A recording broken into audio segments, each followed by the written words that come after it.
Bloomberg's World Headquarters in New York, I'm Kaylee Lines, and this is Bloomberg Green. What will the world look like in 2050?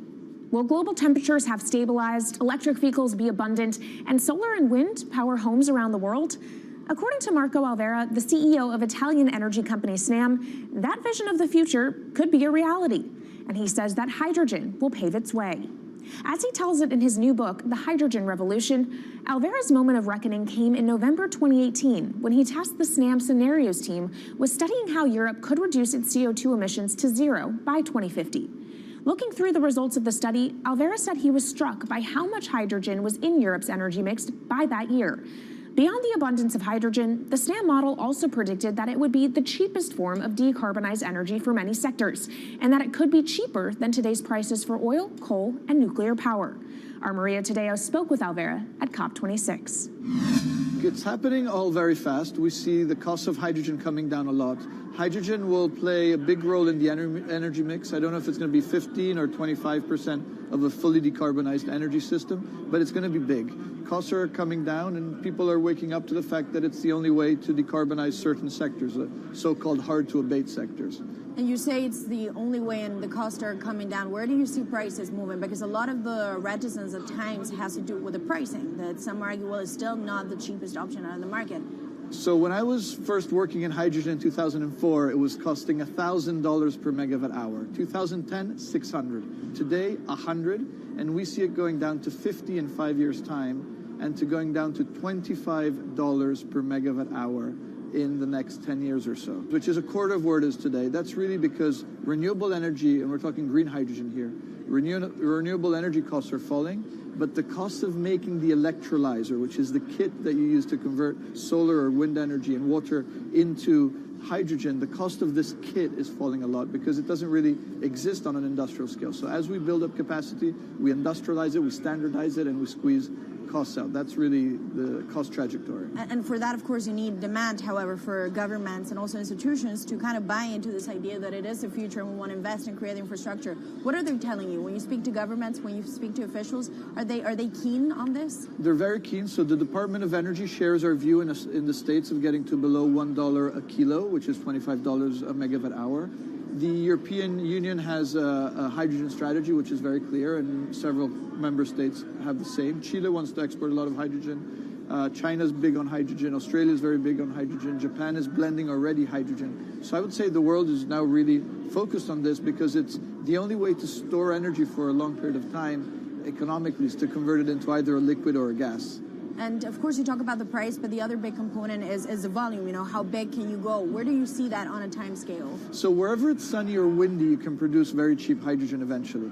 And so compared to oil and gas, which are concentrated in few parts of the world, it's going to be very democratic from that point of view. So every sunny place, every desert, every ocean wind can be turned into hydrogen that we can put on ships, in pipes, and really start trading it around the world. So it's going to happen a lot faster than a lot of people think. So, and when you say a lot faster, what is that in time? As I said, $50, which is essentially oil parity within 5 years. And then, depending on how quickly we ramp it up after that, we could get to $25, which is coal parity before the end of the decade. And in big scale. In big scale, because once you get to coal parity, that's the only way we're going to get China and India to stop burning new coal.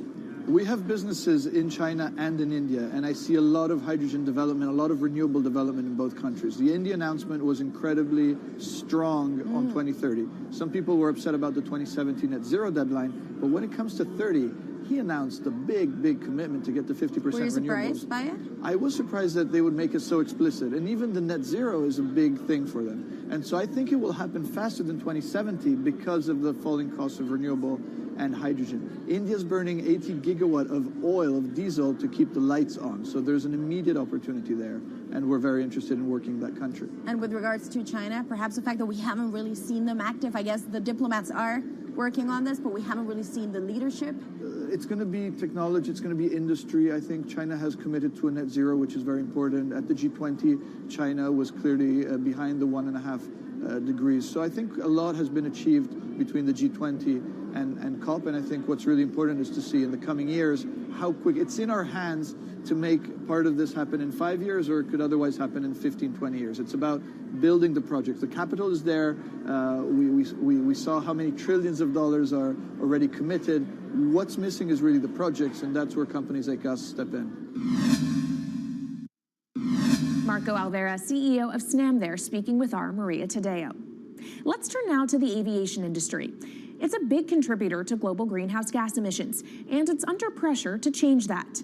In October, the International Air Transport Association, a trade body representing airlines, approved a target of achieving net zero emissions by 2050.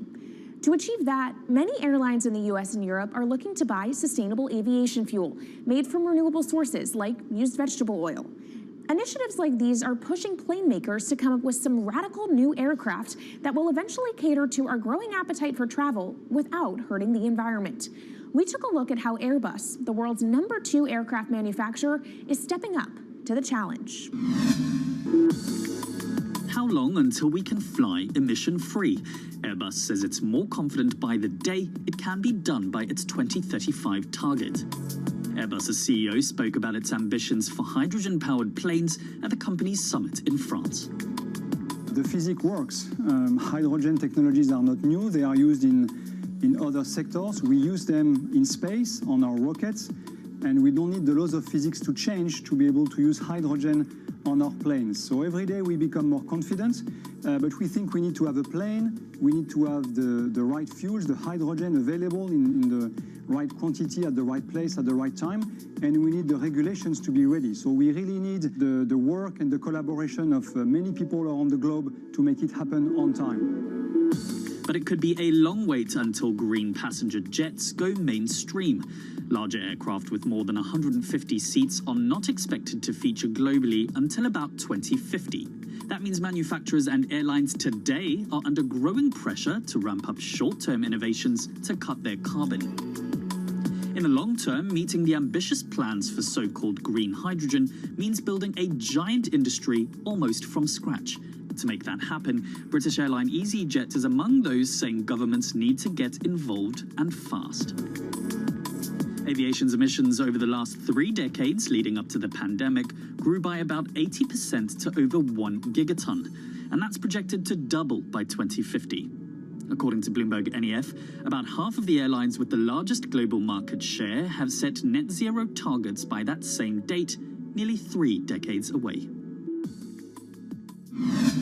Coming up, from blue sky projects to the bottom line. We'll speak with our Bloomberg NEF expert Meredith Annex and dig into their models about how hydrogen fits into the future energy mix. This is Bloomberg Green.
From Bloomberg's World Headquarters in New York, I'm Kaylee Lyons, and this is Bloomberg Green.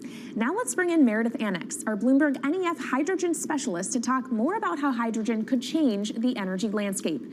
So Meredith, what place do you think hydrogen is likely to have in the future energy mix globally? Hydrogen's this incredible solution for us as we look to decarbonize because it's a perfect solution in areas that are hard to electrify. So where we like to think about hydrogen playing a role, it's in things like heavy industry, especially where you need a feedstock as well as energy source, and in things like dispatchable power, long-haul transport, maybe even shipping and aviation. That sounds great that it can be used for such diverse industries. At the end of the day, though, how much is this going to cost? Well, that's the amazing thing about hydrogen, because depending on how you make it, it can actually see significant cost declines in the future. So when we're talking about clean hydrogen, we usually mean green hydrogen produced from renewable electricity. And in that case, your hydrogen is almost as cheap as the renewables that are used to make it. So if you're in a place with really good renewable resources, you'll be able to have cheaper hydrogen. But even in places with less good resources, we think that hydrogen can be cheaper than $1 per kilogram, which is the price of unabated hydrogen today, and around $8 per million BTUs for those who prefer to think in energy units. And that can be achieved anywhere in the world by 2050, we believe. All right, so let's talk about kind of the pros and cons list. I don't know where cost fits into that, but what are the advantages to hydrogen over other renewables, and then what are the drawbacks? Yeah, main advantage is the fact that hydrogen can serve roles that electrons struggle with. And that's things like seasonal storage, for instance, or just anything where you need storability, where electrons are harder to store, hydrogen is going to be easier. That also leads to a downside, though, because hydrogen is less energy dense than the usual things that we use for storable energy today, like coal or oil or natural gas. So you will need more volume of storage to handle the same amount of energy. Let's talk about the viability as well and how it may differ in different geographies. What is your view on that? Yeah, so for green hydrogen, again, from renewable electricity, really places with the best renewable resources, things like Latin America or the Middle East, even Southern Europe, have really, really good potential for producing hydrogen. And then when you're looking at blue hydrogen, which is produced from natural gas or coal with carbon capture and storage, we do see that becoming more expensive than green hydrogen in the future, especially as renewable electricity costs come down. But that can be a viable option in places like the US Gulf Coast or Russia, where you've got good geological storage for the carbon, as well as ample natural gas that's quite cheap. All right, great breakdown. Thank you so much to our Meredith Annex, our Bloomberg NEF hydrogen specialist. And of course, you can get more from the Bloomberg NEF team on the terminal and online. And they've recently done a podcast called Hydrogen 101 as part of its Switched On series. So from iron ore titans pivoting to cleaner energy to talk of a hydrogen revolution, that's it from this week's edition of Bloomberg Green. We'll be back next week with a deep dive into the state of electric vehicles. And you can keep the conversation going by following us on YouTube, Instagram, and Twitter @Climate. I'm Kaylee Lyons from Bloomberg's World Headquarters in New York, and this is Bloomberg Green.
markets, headlines, and breaking news 24 hours a day at Bloomberg.com, the Bloomberg Business app, and at Bloomberg Quick Take. This is a Bloomberg Business Flash.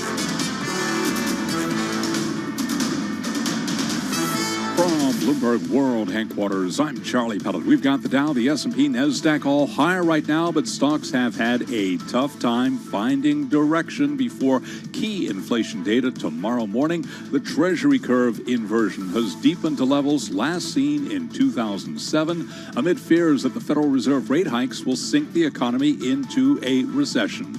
Let's begin with that inversion with the 10-year at 2.95%, the 2-year 3.03%. Stocks, as I mentioned, higher across the board. S&P, though, little changed, up by 1 point right now. The Dow holding on to a 97-point gain, up by about 0.3%. NASDAQ is up by 7 for the NASDAQ Composite Index. That's a gain right now of just about 0.1%. Spot gold is down 0.4%, $17.26 the ounce, while West Texas Intermediate crude is down 7.4%, $96.35 for a barrel of WTI. Brent below $100 a barrel, $99.85. Barrel of Brent down right now by about 6.8%. So it is an up day for the Dow, the S&P, and NASDAQ. Earnings front and center this week. Sarah Malik is Chief Investment Officer at Nuveen. She says there's definitely cause for concern. Earnings season could actually be the next shoe to drop. We're worried about what the demand destruction effects are going to be. We've seen earnings actually consensus going up year to date, and we're wondering whether that's going to be factored in for the second half of this year, where earnings actually take a hit, and we see some pretty poor outlooks out of companies. That is our concern, and that's why I think the markets have been pretty volatile leading into the kickoff of that season. London Heathrow Airport is imposing a 2-month cap on daily passenger traffic, a dramatic response by the UK's busiest airport to the flight chaos that is gripping Europe. Among U.S.-based airlines that fly to Heathrow, UAL up 9%, American up 11.2%, Delta up 7.1%, JetBlue up by 4.4%. Recapping, stocks higher, S&P little changed, up by just 0.5 point. I'm Charlie Pellet. That's a Bloomberg Business Flash. This is Bloomberg Business Week. Insight from the reporters and editors who bring you America's most trusted business magazine, plus global business, finance, and tech news as it happens. Bloomberg Business Week with Carol Masser and Bloomberg Quick Takes Tim Stenovic on Bloomberg Radio. Very good afternoon, everyone. Yes, it is Tuesday, July 12th, 2022, live in our Bloomberg Interactive Broker Studio. We are, streaming onto YouTube. We do it all. Some green on the screen, I think still a little bit. But there's a little bit of yellow and then red just now, Carol, because the S&P is just, we can say it, it's flat. It's still the tortured teenage trade. That's what I'm calling it. Until tomorrow, right? Yeah, well, and then we'll see what happens. Exactly. All right, we're going to talk about that. We're going to talk about the Treasury curve inversion. We're going to talk about the Euro 2 hitting parity with the U.S. dollar. Oh, my God. Also ahead, get ready for a nearly $28 billion haul. We'll tell you exactly who stands to benefit. About time they got some money. I feel so much for them. Oh, no, we're going to get to that in a minute. Peloton shares finally having somewhat of a good day, but it's been a rough road. Do you know how much, you know what? You know how much they're down from their best levels back in early 2020? 75%? 95%. Oh, wow. Yeah. So 75% this year, 95% from 2020. Yeah, there you go. Some perspective. We're going to talk about FANG stocks just maybe bottoming, and then we've got a Bill of Rights for airline passengers. Here, I vote A. And we'll end with some robotics. And where's Matt Miller when we're talking motorcycles here? I don't know. He's going to get a little jealous. Matt, call in. All right, first up, let's get to the Market Drivers Report. And let's set the Business Week agenda on this, Tuesday. It is Tuesday Lemon. Christina Aquino is Europe FX and Rates Team Leader at Bloomberg News. She is in our Interactive Broker Studio. So, too, is Kriti Gupta, Markets Correspondent at Bloomberg. So, Kriti, take it away. I do feel like it's, again, a little bit of a tortured trade. Volume down? A little bit. But look, I mean, the question is also, part of it is fundamental, part of it is going to be a function of volume. Look, you do have volatility that is coming back down a little bit. You are also seeing, like I said, no one's really participating in this market. They're waiting for these big kind of momentous events. I want to say momentous moments, but here we are. I like momentous moments. Momentous moments. And the CPI report tomorrow is one of them. And it's going to be a big one. I'd argue it matters even more than payrolls does, because once again, the question is, has inflation peaked? So there is kind of this idea that the narrative isn't really changing here. No one wants to be in this market given the kind of wall of worry that we're seeing. Instead, I think all the volatility that you really should be paying attention to is in the commodity space, because that's where the market is tanking there. Well, talk to us about that, especially oil. Well, this is the trade that everyone was like going into. This is what everyone said was the macro hedge that works. And it did for a while. When your stock and bond portfolio is sinking, FX is going kind of crazy. I'll let Christine touch that part.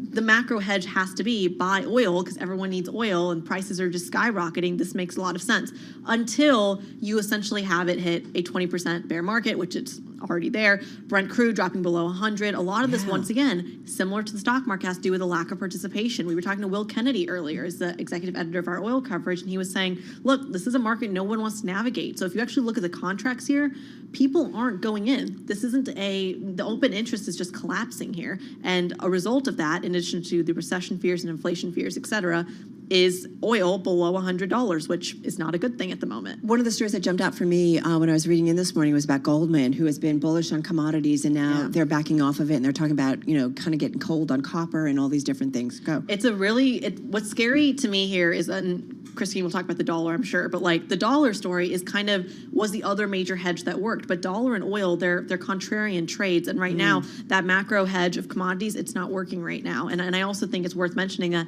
it worked. Just because it worked the past year doesn't mean it's going to continue working. If you hit a recession, commodities are the first one that tank, and that's what's happening. Yeah, I was thinking of the stronger dollar. We were talking with David Weston coming off of his show, Balance of Power, talking about Sri Lanka, but stronger dollar in terms of emerging economies. So yeah, let's talk about the stronger dollar. Great segue, guys. We just warmed it all up for you. Christina Aquino is Europe FX and rates team leader. She's with us in the Bloomberg Interactive Broker studio. Creedy did a great job, Christine, setting it up for you. Let's talk about that strong dollar, hitting the highest since the COVID-19 panic of March 2020. We're talking euro parity right now. Time to go to Europe. Absolutely. That's how I read it. If you can get a flight, exactly, and your luggage doesn't get lost in the way. Just drive. And all the other shenanigans. For sale.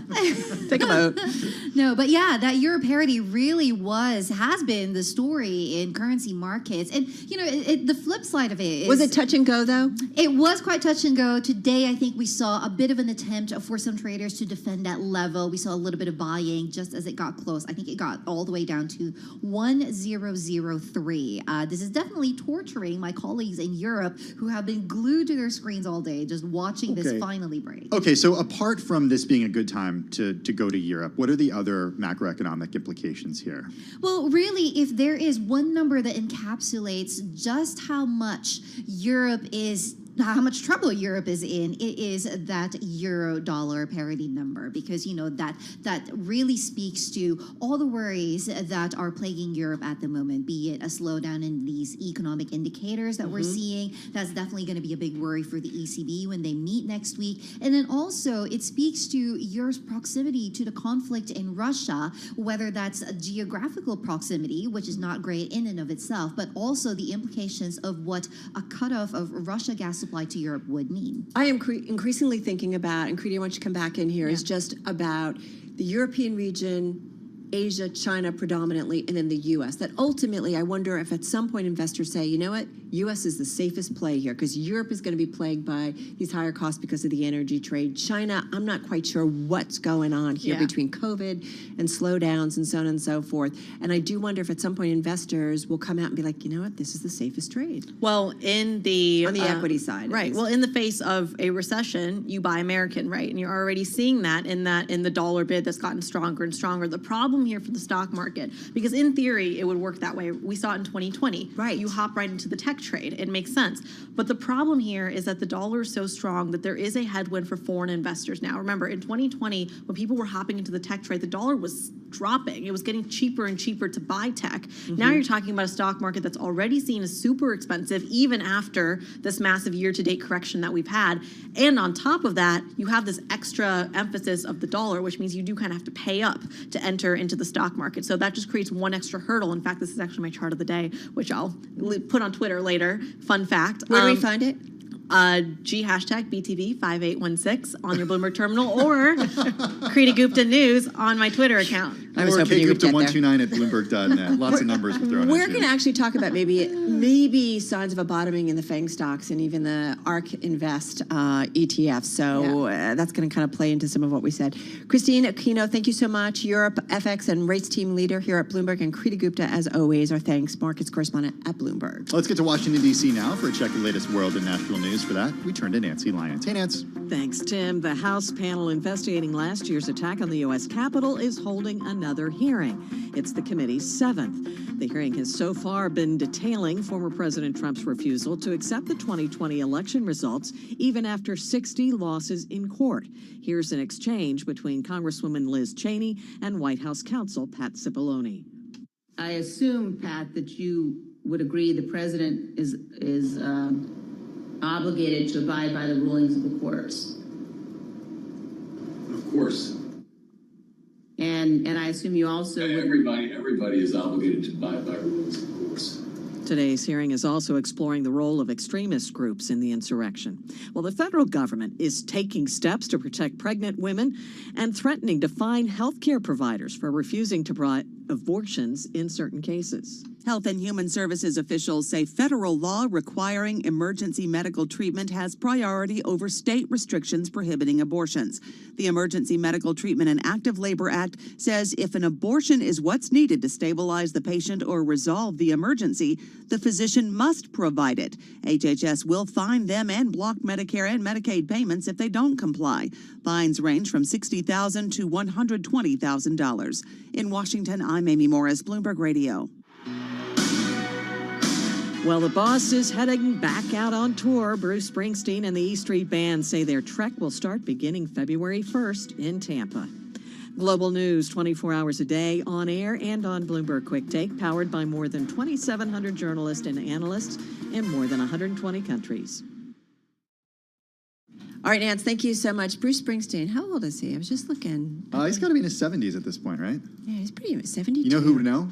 Dave Wilson. Dave Wilson. Dave Wilson, phone in. We're here. We're here for you. I'm We sure love you're listening, Dave. September 23rd. Actually, he's probably in line on Ticketmaster's app to get. 72, yeah. Thank you, Paul. He's a good-looking 72. Can I just put that out there? Am I going to get canceled? Am I going to get Yeah, canceled it's been for 0 that? days since Carol's been canceled. Stop that. Let's talk about Phil's, Carol. Yeah, let's do it. We're going to talk about financials because coming up, we're going to talk. It's a big week for earnings and big bank earnings. Stop shaking your head. Can you say when someone is good-looking? Okay.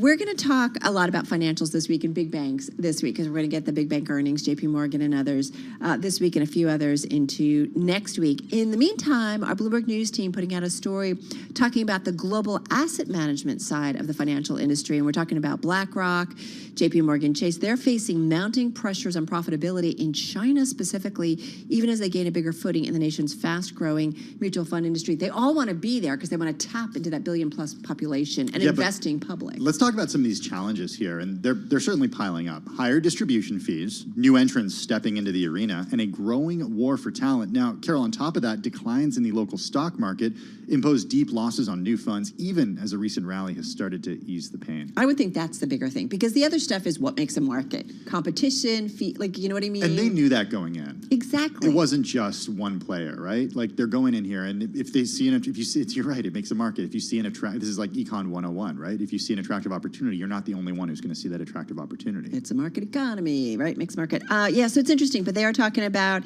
and I guess, we've seen BlackRock becoming the first global asset manager to launch a fully owned onshore fund business. Fidelity, Neuberger Berman have followed suit. So we're seeing all of them. And yeah, they're competing for something like a $4.8 trillion market over in China. That's a lot of stuff. Yeah, joint ventures of foreign firms, including JP Morgan, Morgan Stanley, Credit Suisse, and Prudential paid a higher proportion of fees to distributors last year than the previous year, Carol. Tim, nice haircut. Can I say that? Oh, thank you. You're welcome. Very kind. This is Bloomberg.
markets, headlines, and breaking news 24 hours a day at Bloomberg.com, the Bloomberg Business app, and at Bloomberg Quick Take. This is a Bloomberg Business Flash.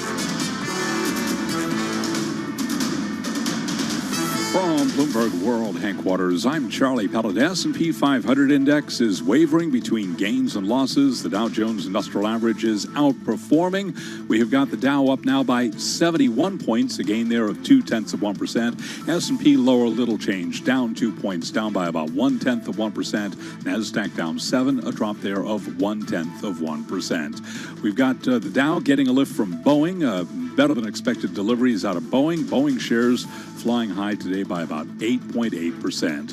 10-year, 2.96%. The 2-year yield, 3.04%. Spot gold down $7 the ounce to $17.26, a drop there of 0.4%. West Texas Intermediate crude, big story today, 96.04 for a barrel of WTI. Did see a print below 96 a short while ago. Share right now, we've got WTI down by 7.6%. Should point out that Brent is below $100 a barrel, 99.66 for a barrel of Brent, down now by 7%.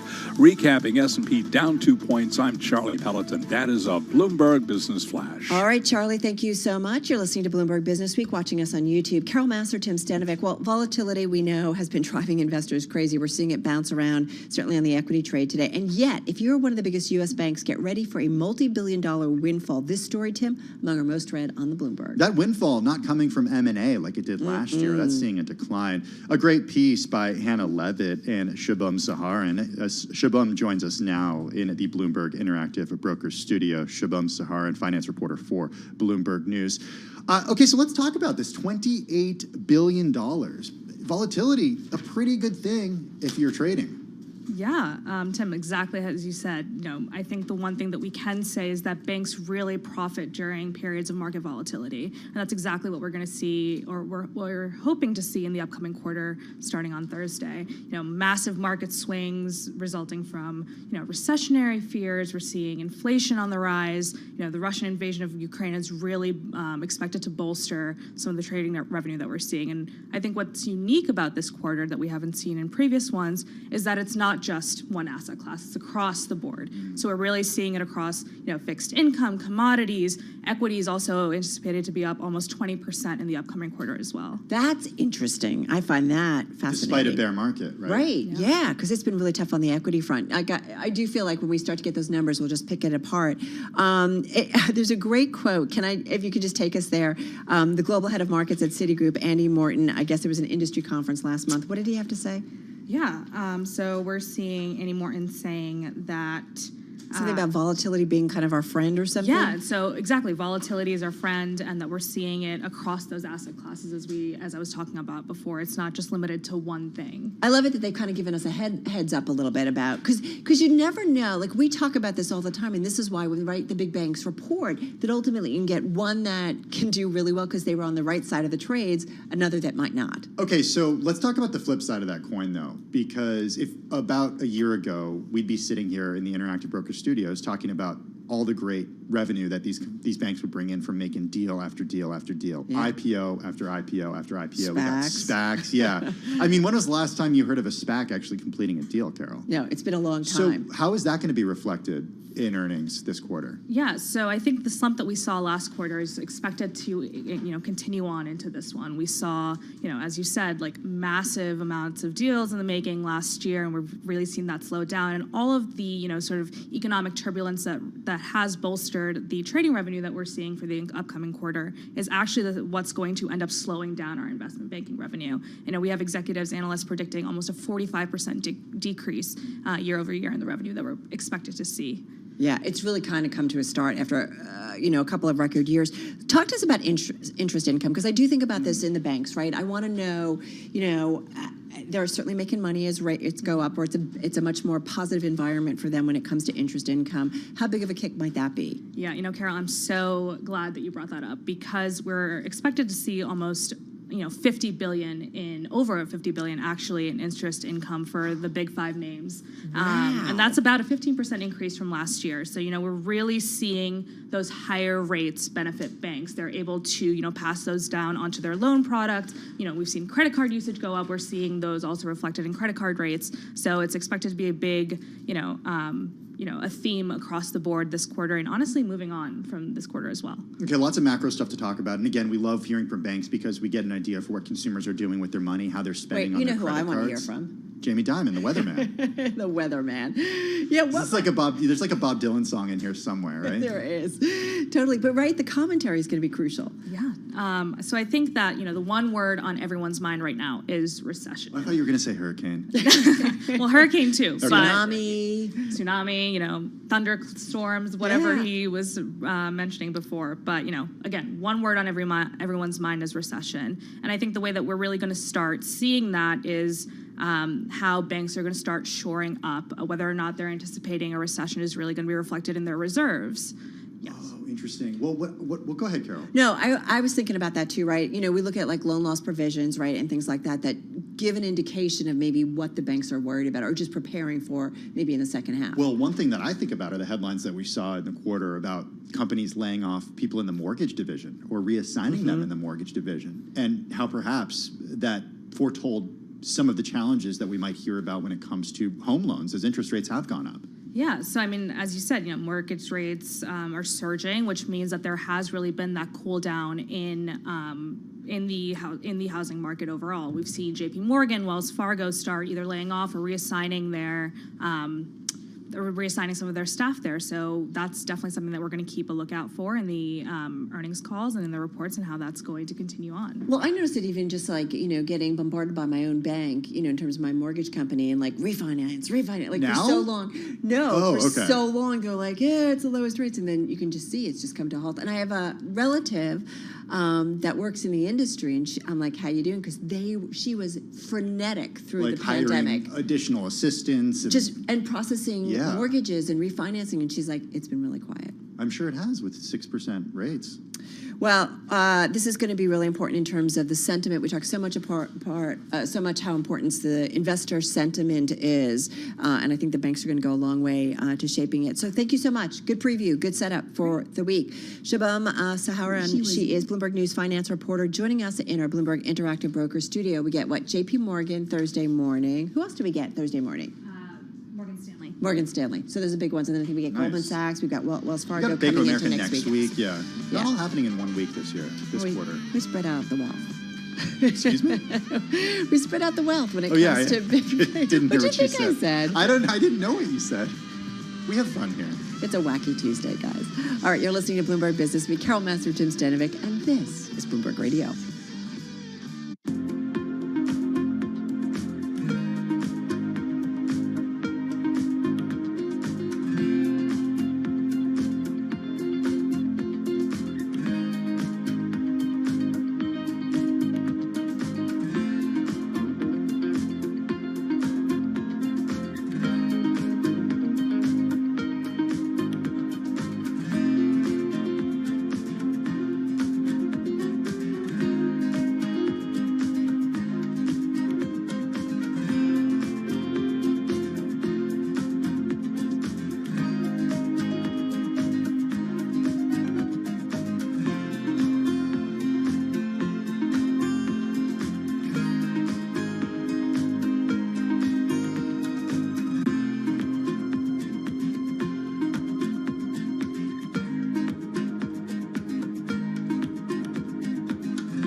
Broadcasting live from the Bloomberg Interactive Broker Studio in New York. Bloomberg 1130 to Washington, D.C. Bloomberg 99.1 to Boston. Bloomberg 1061 to San Francisco. Bloomberg 960 to the country. Sirius XM Channel 119.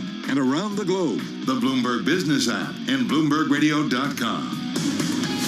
This is Bloomberg Business Week. Hey, Carol. Yes. Masser. Yes. When was the last time you jumped on that Peloton? It's been a little while. I haven't been feeling well. Okay. My daughter uses it nonstop. Oh, really? So you're still my paying gosh. the subscription? Yes. Okay, that was my question. Yeah, That's exactly. it. Okay. Although So I think mine was manufactured by them. It I'm was. thinking. Maybe. I mean, it's kind of old, but it doesn't matter. You're paying the subscription. That's what they want to see. Exactly. That's where the money is. Recurring revenue, right? All right, we're going to get into why Peloton shares are popping a little bit in today's trade. We'll get to that in just a moment. Let's get to Charlie Pellet, though, because, Charlie, we got less than 90 minutes until the close. Indeed, and Tim, we're looking at a mixed day here on Wall Street. The Dow holding on to a gain right now, up 43 points off session highs, but up by about 0.1%. S&P really struggling to find direction, down 7 right now, has been meandering for most of the day, down 0.2%. Nasdaq down 21, drop there of 0.2%. Let's talk yield curve inversion. 10-year 2.96%, 2-year 3.04%. Spot gold down $7 the ounce to $17.26, a drop now of about 0.4%. Crude oil, big story today. West Texas Intermediate tumbling 8%, down $8.30 the barrel,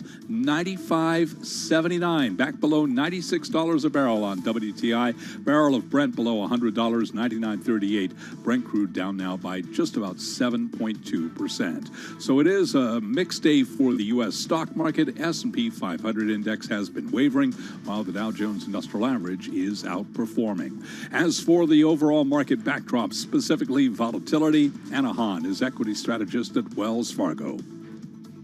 I think a lot of the volatility, we're going to continue to see somewhat of outlier moves on the day. Aggressive rips up, aggressive drops down, and that's going to probably persist until we really see a sign from the Fed that they're easing off the gas pedal in terms of their hiking schedule.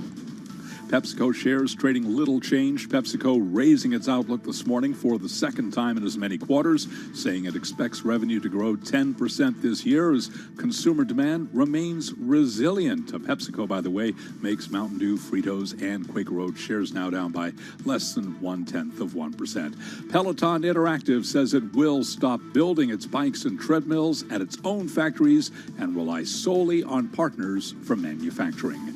And that is the latest. I'm Charlie Pellet. That is a Bloomberg Business Flash. All right, Charlie Pellet. Thank you so much. Charlie Pellet with that business news flash. All right, we want to take a look at shares of Peloton.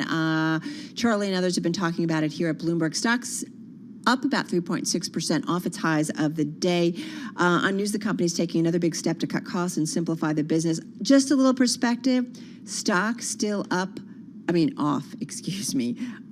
around 95% from its all-time high back in January of 2021.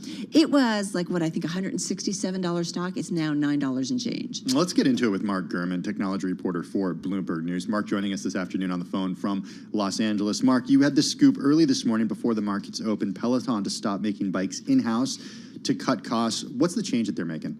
Yeah, thank you both so much for having me. This is pretty significant news for Peloton within their turnaround efforts. Obviously, the new CEO and management team has been there for about 6-7 months at this point. This is the first big operational change they're making. Here's the shift. So prior to today's announcement, Peloton split manufacturing of their products between two different supply chains. One is a partner-based supply chain, right, where they contract manufacture, they partner manufacture, they have that third-party manufacturer and then ship the equipment to consumers.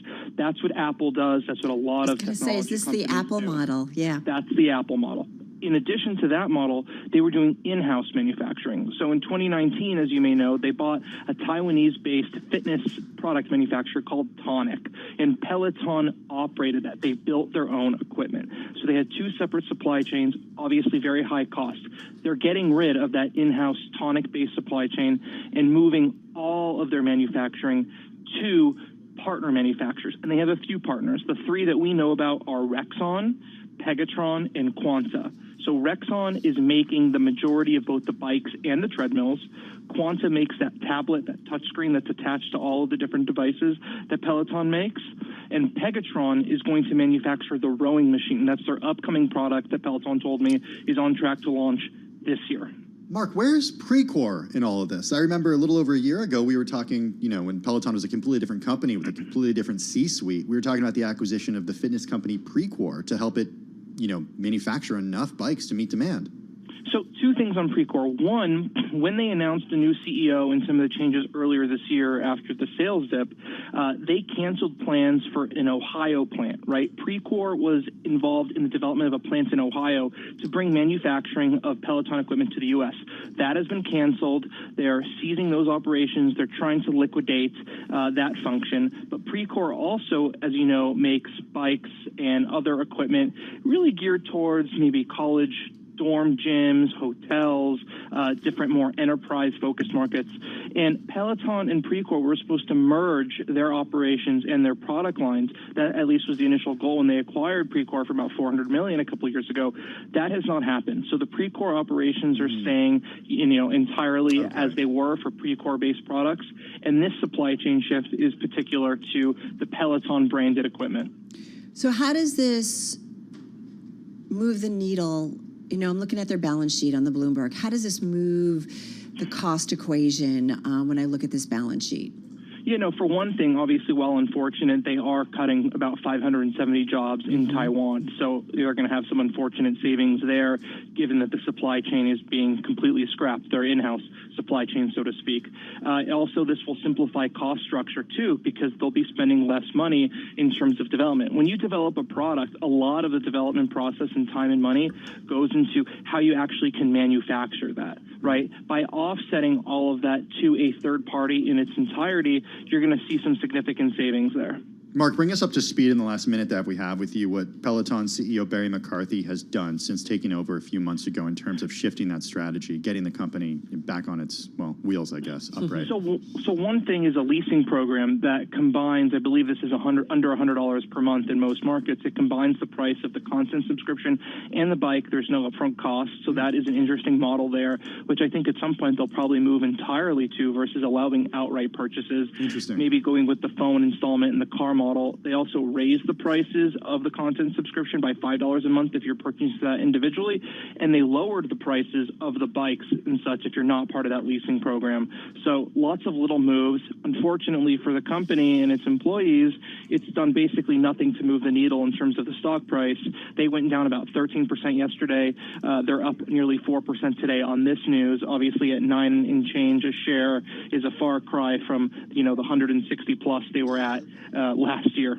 Yeah, pretty shocking. Still down 74% so far here in 2022. Mark Gurman, an exclusive and another great read on what's going on over at Peloton. Mark Gurman is technology reporter at Bloomberg News, joining us on the phone from our Los Angeles bureau. And as we said, Peloton shares, getting a little bit of a pop yesterday. Getting a little bit of a pop today. But as Mark pointed out, they were down about 12% in the Monday trade. It's just been brutal, down 95%, Carol, since last year. I know. It's such a different stock story. It certainly has been over the last year or so.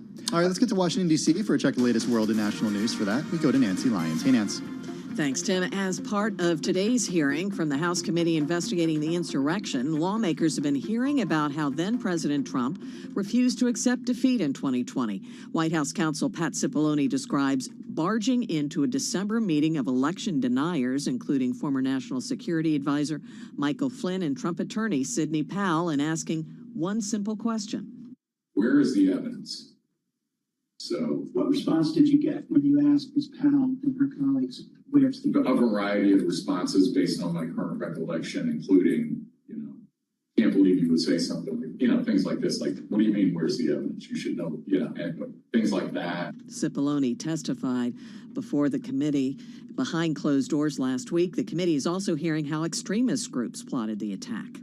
Well, we've told you about a new poll that shows most Democrats want someone else besides President Biden to run in 2024. Now we're hearing about Republican views. The latest New York Times Siena College poll finds 49% of GOP voters would support former President Donald Trump in a hypothetical six-way primary, but 46% say they'd vote for someone someone else. Florida Governor Ron DeSantis is the top rival in this survey with 25% support. He's the only one who gets into double digits. Majorities of young voters and those with college degrees say they would vote against Donald Trump in a 2024 primary. In Washington, I'm Nathan Hager, Bloomberg Radio. Average gas prices have been falling for 28 straight days, and now the AAA says only 9 states are seeing prices higher than $5 a gallon. The national average down to around $4.66 a gallon. Global news 24 hours a day on air and on Bloomberg Quick Take. All right, Nance, thank you so much. Nancy Lyons in our 99.1 newsroom in Washington, D.C. All right, we just talked about Peloton. That is certainly a stock on the move in today's trade to the upside, but still way well off its highs. On the flip side, we've got shares of the Gap, which we saw sell off in the aftermarket last night, also in the pre-market this morning, and they're down roughly about 3% in today's trade, and they're staying near their lows. No, actually, they were down as much as 8.7% earlier in today's trade. Yeah, some significant executive shuffle news there, Carol. We went over it late yesterday. The news came out, though, after the markets closed, so we're seeing the repercussions of that in today's trade. The company shares falling today as rising costs and discount had thwarted Sonia Single's turnaround after 2.5 years as CEO of the clothing retailer. Yeah, it's kind of interesting. I mean, the Gap as a brand, I think, is safe to say, many would say it's been been definitely struggling. I mean, under the Gap umbrella, there's a couple different brands, as we know. Old Navy, Banana Republic. Is Anthropologie too under the Gap? I don't know. And, I don't actually recall, now that I say that, if the split ever happened from the companies actually splitting off from one another, or if they announced it and then they decided not to do it. Yeah. So anyway, the CEO that was ousted, Sonia Singhal, she was hired right before the pandemic, which during the pandemic, rural demand intensified, focused on online shopping amid mandatory store shutdowns. Missteps such as clumsy implementation of expanded women's sizes at the company's Old Navy chain, whose top executive left earlier this year, caused inventory levels to swell just as demand may have crested. I mean, this is it. It's about inventory level, supply chain, getting it right in terms of what customers want. Athleta is the other brand that they Old run Navy, too. Gap, Banana Republic, Athleta, excuse me. Yeah. The company sees Old Navy revenue, speaking of Old Navy, reaching $10 billion in sales by 2023. Old Navy added more plus-size women's apparel to expand appeal, but the move backfired when its size assortment was imbalanced, with too many of some sizes in stock and not enough of others. That led to cuts in orders for the third quarter. Talk about inventory management challenges, right? Yeah, and the previous CEO did, go to curbside pickup and expanded e-commerce during the pandemic, but it just hasn't been enough longer term. You're listening to Bloomberg Radio.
markets, headlines, and breaking news 24 hours a day at Bloomberg.com, the Bloomberg Business app, and at Bloomberg Quick Take. This is a Bloomberg Business Flash.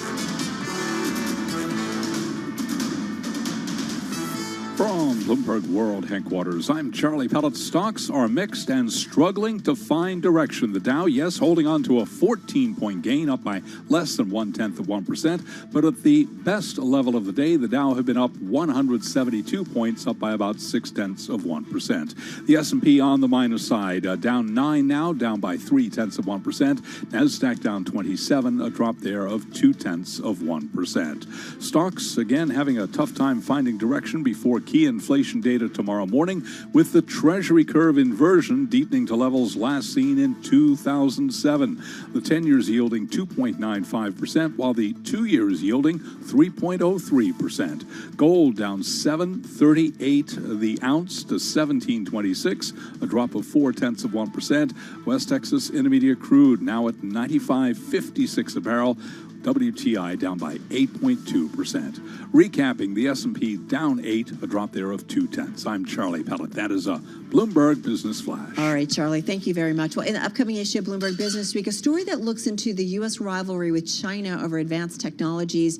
And what's interesting about that, Tim, is the role of Israel in all of this. Yeah, it kind of finds itself in the middle of this global conflict. Joshua Brewstein is technology editor for Bloomberg Business Week. He joins us on the phone from New York City.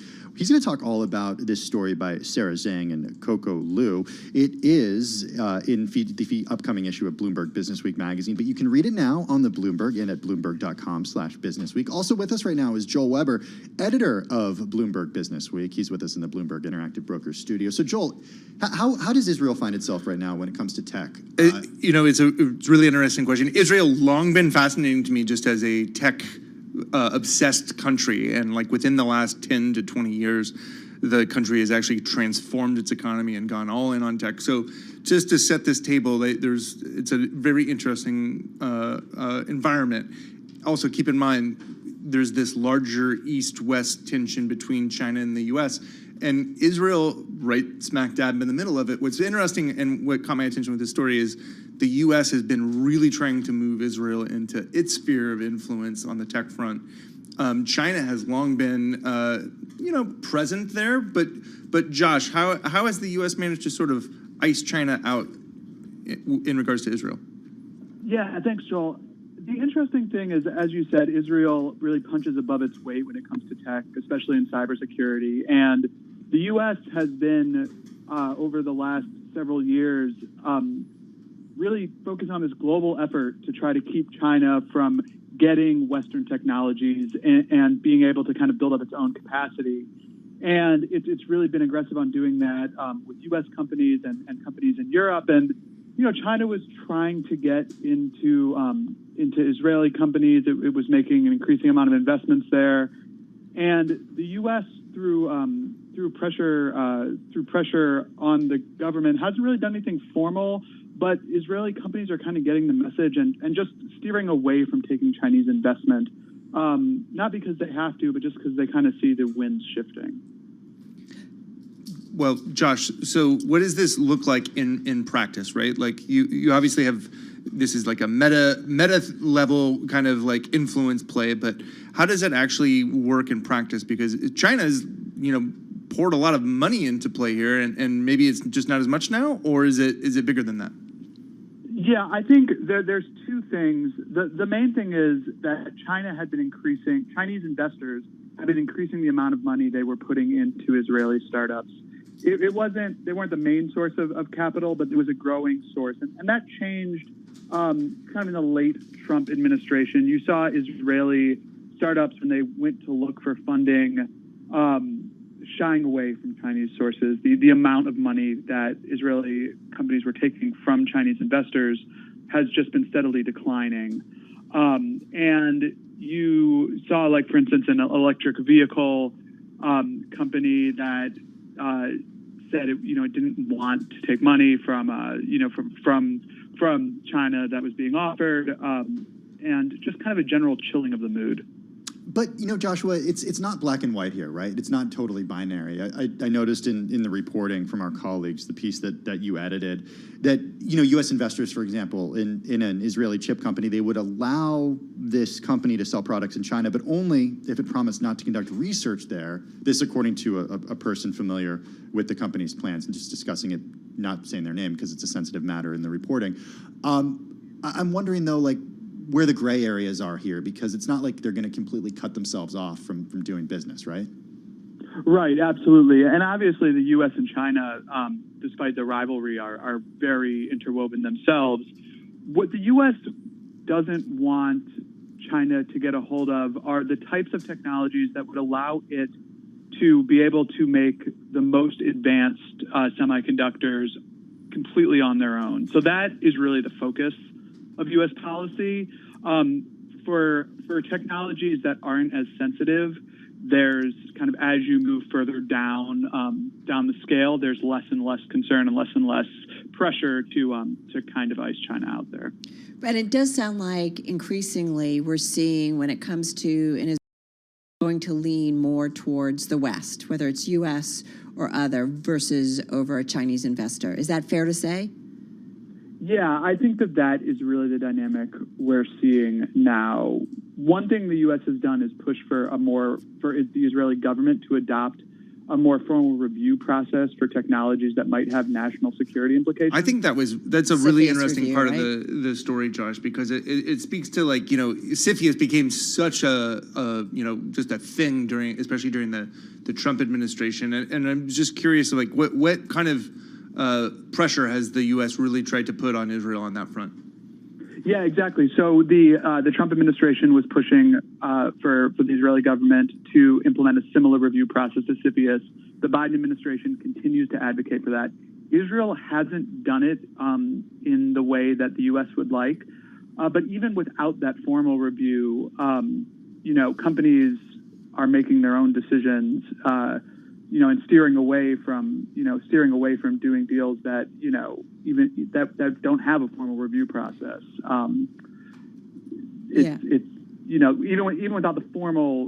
Even without the formal success, they're having, the informal sway. So do we anticipate, with President Biden making that first presidential visit to Israel, that's tomorrow, should we anticipate kind of headlines on this front? Or I'm just thinking about our investment audience. Should they be looking out for something? Or this is going to be stuff probably under the radar, but watch for more stories to come? Yeah, I think it could go either way. I mean, Israel and the United States, it's one of the most important relationships that the Biden administration has, and there's a lot to discuss. Things that they are closer on and things that they're further away from. So this might not be up on the same level as, say, the Russian war in Ukraine or the Iranian nuclear deal, but they're certainly going to discuss it in some context. Joel, something that you said earlier in our conversation really stuck out to me was the over the last decade, and I think for me, what I remember as a pivotal point was when Google bought Waze years ago. And what's remarkable, I think, is the way that cybersecurity in particular just dominates. And one thing that I found pretty striking is that 40% of global investment in cybersecurity, that's happening in the tiny country of Israel. Yeah, and I mean, it does speak to Josh said it. This is a country that hits above its weight. And what's even interesting to me is that the U.S. doesn't.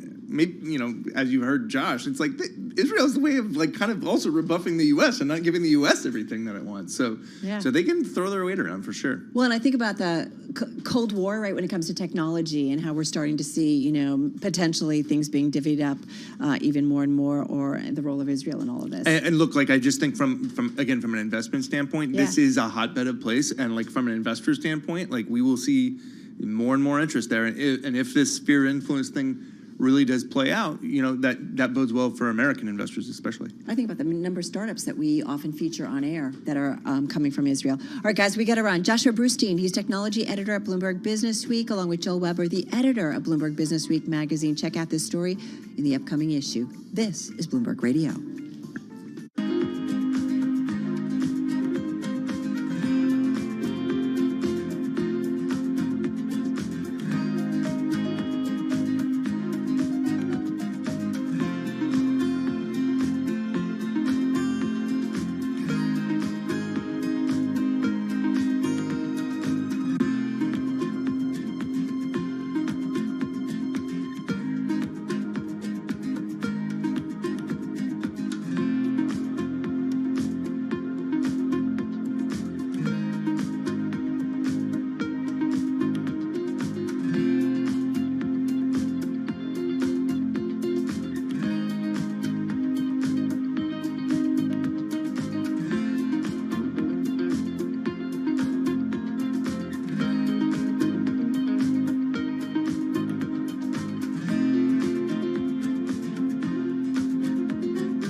countdown to the close. Bloomberg's comprehensive cross-platform coverage ahead of the U.S. market close starts right now. This is Countdown to the Close. Just 60 minutes left in your trading session. Caroline Hyde, Romain Bostic, Taylor Riggs. We're joined now by our colleagues Carol Massa, Tim Stenovic, as we welcome, as we do day in, day out, our audiences across TV, radio, YouTube to dissect what is, well, again, no commitment, really, no conviction. S&P 500 falling lower, Carol. Yeah, it's like we're waiting for some big inflation print or something. All right. So not so great when you look at the major equity averages, but if you look at the airline stocks, man, there is some outperformance there. American, UAL, among the top performers in the S&P 500. As a whole, this group is up more than 6.25%. Thank you, American Airlines, coming out affirming its sales view for the second quarter, despite a volatile airlines environment. Keep in mind, they're going to report officially come July 21st, but nonetheless, that's certainly some outperformance today, Tim. Okay, outperformance for airlines, but underperformance when it comes to software companies taking a real hit today. This is the iShares Expanded Tech Software ETF. So this tracks an index of North American software companies. The vast majority, they are lower today. There's 120 in here. Only 13 are higher right now. ServiceNow CEO Bill McDermott on CNBC last night saying that macro crosswinds are blowing strong. He cited high inflation, a strong U.S. dollar, and rising interest rates. The mood is not great, he said. We are seeing software companies take a hit as a result there. We're seeing Microsoft down, Salesforce down, and more. And you feel that he's sort of painting a macro story that might be echoed by plenty as we look ahead to that earnings season almost upon us. We look at the moment, an S&P 500 off by 0.6%, 22 points lower. The Dow Jones, kind of relative outperformer, it's only off by 0.2%. The NASDAQ, though, leading the lower, down 0.6%. Big tech, as you were just mentioning there, ServiceNow on the downside. Russell 2000, actually in the green, only just, it's basically flat, Taylor. We've had a lot of conversations, not only about the headline indices, but the sector rotation within the S&P. You're getting, I don't know what to make of this, Romain. Financials, materials, that sounds risk on, but staples are up there as well. Perhaps as we talk a little bit about some of that inflationary data that we're expecting tomorrow. To the downside, though, classic risk off. Technology's off 1%. Energy, again, you're off 2.3%. Yeah, but it kind of belies I think, what's going on under the hood. You do have a few tech stocks, including one of the most important ones out there. Apple shares up about 1% here on the day. Meanwhile, you go back to what Tim was talking about in this idea of that interview that the ServiceNow CEO gave on a competing network, and that's really having a drag on a lot of the software makers. We're seeing Microsoft down 4%. There was a note out by Morgan Stanley actually saying that they see actually some softness now in IT spending. And you remember that was supposed to be one of the big ballasts here as we headed towards a recession or whatever the heck we're headed towards. There was also an interesting downgrade over on the rail companies. Union Pacific shares down about 2% right now, saying that the freight recession is basically in store right now. And then back to airlines and basically the upside that we're seeing on American and some of the carriers. You're also seeing that reflected in Boeing, those June numbers, 51 planes delivered in the month of June. That was actually the highest going back to March of 2019. 43 of those planes were that 737 MAX that had been grounded. That's one of my gainers today. The shares are up 8%. And that's a big front run. Sorry, Caroline. Well, airlines doing well. Airports, less well, if I'm looking at one Heathrow airport. Meanwhile, I'm looking at, actually, this was the wrong chart. I thought I'd requested a different one. Never mind if it was my mistake. I was going to show you how low volumes were going to be. I know. Gremlins at work on this Tuesday. Yeah, I was really amazed at how many times. I mean, volumes are currently, well, yesterday, 30% under recent times. I just feel like we talk about volumes day in, day out. And overall, at the moment, no one is watching these big swings that we keep talking about. We're really in the doldrums in terms of vol. Well, they're watching it. They're watching it from the sidelines. Yeah. Yeah. Yeah. All right. So what? Upstate. All right. Also watching things from the sidelines, or maybe not. Right? Maybe he's front and center. Is Sam Zell? Right? We know him for the real estate industry. He notoriously sold smartly at the top of the real estate bubble over a decade ago. He caught up with David Rubenstein, of course, host of Bloomberg Wealth, a founder of or co-founder of Carlyle, and Sam Zell talked specifically about the implications of higher rates. Here's what he had to say. I also think that interest rates could go up a couple hundred basis points and not throw us in a recession, because I think that there's been just so much capital splashing around that I think, the first kind of major swallows of reducing that excess flow, I don't think are going to have quite the impact that the stock market is reflecting.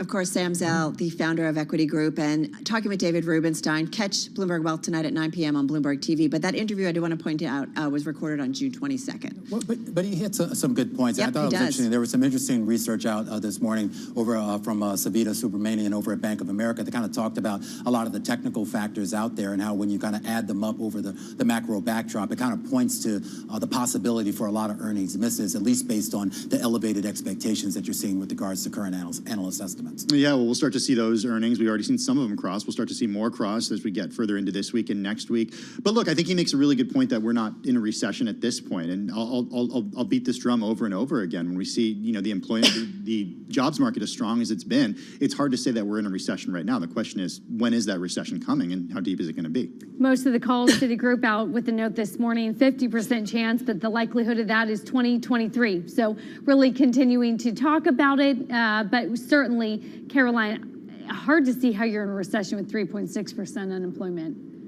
A very different kind of recession, isn't it? One that we keep using the unprecedented term or phrase, maybe a little bit too often, but overall we are seeing, well, a story of fundamental growth in many ways, some sort of fundamental strength. But look, this is going to be deterioration in terms of demand from a potentially consumer side. And I think it depends on what data you're looking at. I mean, obviously, it's most of the data is backward looking, as it always is. But I think when you sort of look back at sort of what we've had in sort of March, April, May, it's easy to say, okay, we're not in a recession right now. I am curious as to what's changed over the last few weeks here. Some of the commentary we've already gotten out of executives in between that last earnings report and the ones that we're going to get over the next few weeks, I think seems to suggest that some of them think we might already be one. Okay, let's talk about ServiceNow. Let's talk about Microsoft. Right. So I understand if they're warning about a slowdown because of dollar strength. Yeah. Isn't that better than warning of a slowdown due to the actual fundamentals? And then you bring up this slowing tech spend, so I hear you. Yeah. But if you're going to get slowing earnings, isn't it better to come from a strong dollar than actual slowing economy?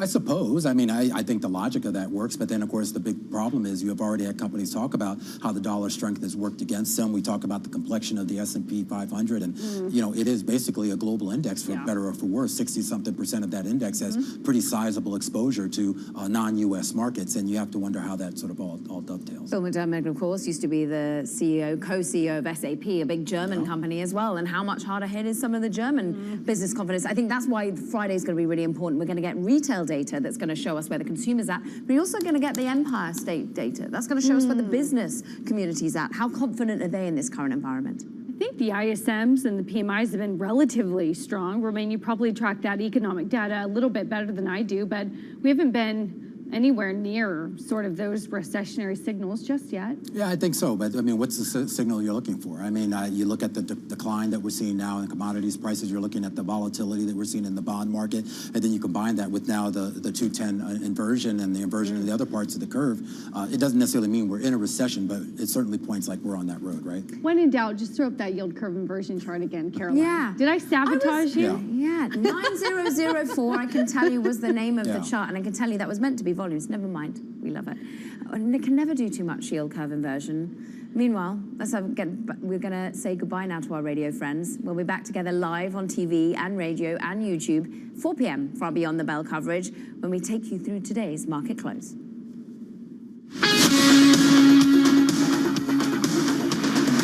This is Bloomberg Business Week with Carol Masser and Bloomberg Quick Takes Tim Stenovic on Bloomberg Radio.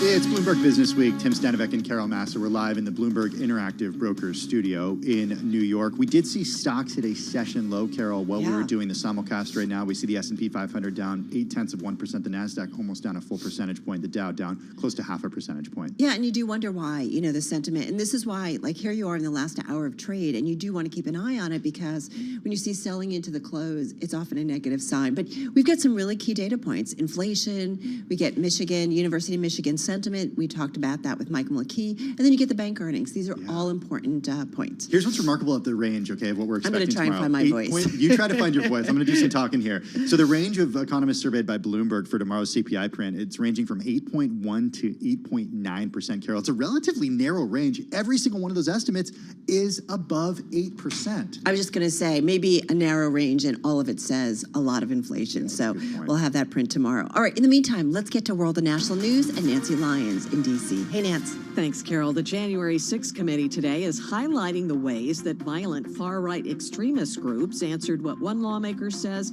was Donald Trump's siren call to come to Washington. Former D.C. Chief of Homeland Security, Dr. Danelle Harvin, says ahead of the attack, they were hearing chatter from extremists in multiple groups over multiple channels. Not just like chatting, hey, how's it going? You know, what's the weather like where you're at? But like, what are you bringing? What are you wearing? You know, where do we meet up? Do you have plans for the Capitol? That's operational. That's like pre-operational intelligence, right? And that is something that's clearly alarming. Harvin says the fact these non-aligned groups were realigning was an obvious concern ahead of January 6th. Well, the White House is urging Americans to get up to date on their COVID-19 vaccinations and seek out free test kits and masks. With a new subvariant of the virus sweeping the country, CDC Director Dr. Rochelle Walensky says BA.5 now accounts for 65% of COVID-19 cases and is driving a rise in hospitalizations. The images keep coming in from NASA's Webb Space Telescope. The first series of sharp photos were released yesterday. More came out today. NASA Administrator Bill Nelson says this telescope is unlocking the mysteries of the universe. You're going to see the formation of stars. You're going to see devouring black holes. It's going to reveal all of this. Nelson says this is only the beginning, since the Webb telescope can continue traveling for the next 20 years. Global news 24 hours a day, on air and on Bloomberg Quick Take. I'm Nancy Lyons. Thank you so much for that update, Nancy Lyons, Tim Stenevec, and Carol Massar. We're live in the Bloomberg Interactive Brokers studio. Carol, you put this story on my radar earlier today. I thought it was a really interesting piece by Austin. That's because our Paul Brennan put it on my radar early today. Credit where credit is due to Paul Brennan. Walmart no longer dependent on the cloud, at least not entirely. So rather than only renting computing power and storage from the likes of Alphabet's Google and Microsoft, the retailer said it spent the last couple of years investing in a massive network of 10,000 edge nodes. These are basically in-house devices and servers that can handle processing locally. One name that's not in the lead of this is Amazon, the largest provider of cloud services. This is fascinating because how many times do we talk about the importance of cloud, the growth of cloud, and those who have exposure? Amazon, Google, pick your names, Microsoft, all of them, right, in terms of their, their exposure. And this has been a growth engine. So it's interesting. This is almost like a throwback, if you will, right, when so many different companies had massive mainframes somewhere, if it's not at their headquarters, somewhere in a facility, right, that supported all of their technological infrastructure. Okay, so this story brings to mind something that happened back in 2017, Carol. Walmart, there were reports that emerged that the company was essentially telling its vendors that were focused on technology not to use Amazon Web Services. And then Amazon came out and said that, this isn't fair, that Walmart is telling, its vendors not to use our services because of the rivalry between the two companies. That's really fascinating. And what we'll have to see, Walmart's massive, and you can imagine their spend when it comes to cloud. So if they're basically bringing this in-house, we talk about, nearshoring, onshoring, if they're bringing this basically in-house and taking on the cost as well as the responsibility and oversight of it, what does it mean for some of the big cloud providers? Well, Walmart did say the system had saved as much as 18% annually on overall cloud expenditures, and it also mitigates the potential for outages too, so it provides some redundancy there. But they're going to have what? Is it still a hybrid model? Yeah, so they're hybrid. Still relying on this some of the apps. This is like the buzzword of buzz phrases, right? What, hybrid? All about hybrid cloud, yeah. I know. Good story by our Austin Cars. So if you want more details, just go to Bloomberg.com. You're listening to Bloomberg Radio.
markets, headlines, and breaking news 24 hours a day at Bloomberg.com, the Bloomberg Business app, and at Bloomberg Quick Take. This is a Bloomberg Business Flash. From Bloomberg World Headquarters, I'm Charlie Pellet. Worst level of the day right now for the S&P 500 index. 43 minutes to go ahead of the close. Let's head right over to the first word breaking news desk for today's afternoon call. Here he is, Bill Maloney. And good afternoon, Charlie. That's right. U.S. stocks with an aggressive fade here late in the day. The Dow is now down 150 points, was up 172. S&P's dropped 32, while the NASDAQ is down by 108. The U.S. 10-year yield at 2.95%. Gold is down 6. Oil is plunging, with WTI crude futures down 8.3%. Bitcoin is lower by 3.6%, and among the main 11 S&P sectors, all were in the red, led by declines in energy, tech, and healthcare. Leaders to the upside in the Dow, Boeing, Walgreens, and 3M, while Salesforce fell 4.5% and led to the downside. After earnings, Pepsi was little changed, and in other news, Axios reported that Disney signed an advertising deal with Trade Desk. Wrapping things up, Freeport hit a 52-week low. Live from the first breaking news desk, I'm Bill Maloney. Charlie? Okay, we thank you very much, Bill Maloney. And to hear live breaking news over your Bloomberg Type Squawk, SQUAWK on your terminal. I'm Charlie Pelleton. That is a Bloomberg Business Flash. All right, Charlie, thank you so much. Well, gotta say that this is an important story, and it's, really kind of, again, speaks to what we're watching in the markets. It is among our most read on the Bloomberg, and it makes us say, could we be seeing a bottoming when it comes to FANG stocks, and even for Kathy Wood's ARK Innovation ETF? Maybe. We're really glad to have back with us Jess Menton. You heard her voice yesterday on Bloomberg Business Week. She's back with us once again. She's equities reporter for Bloomberg News. The reason we wanted her back is because she's got the byline on this piece about early bottoming signs are starting to emerge for FANG and ARK shares.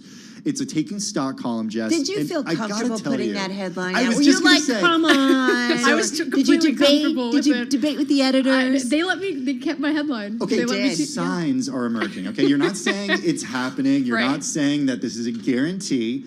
But tell us the signs that are starting to emerge here. What are you looking at? So there are those early signs, and I was careful with that wording just because we have seen a few different head fakes the last couple of months, especially with technology stocks like in March and then again in May. And so I was talking to y'all a little bit about this yesterday, just seeing the dynamic between what's happening with energy and technology over the past month. Right. So you're seeing sort of this flip, and especially when I've talked to Gina Martin-Adams and her team at Bloomberg Intelligence, they've been waiting for these signs of, okay, when are people going to give up the winners? So say with energy, just because of the massive outperformance. We've begun to see that over the past month, especially as we've seen oil drop below $100 a Pretty barrel. remarkable, the Right. dip. And then when you see over the past month, so basically the S&P 500 energy sector down over 20%. It's down 22% over the past month. But then when you're looking more underneath the surface at the technicals, I was looking at, say, the NYSE FANG index and then also Kathy Wood's ARK Innovation ETF.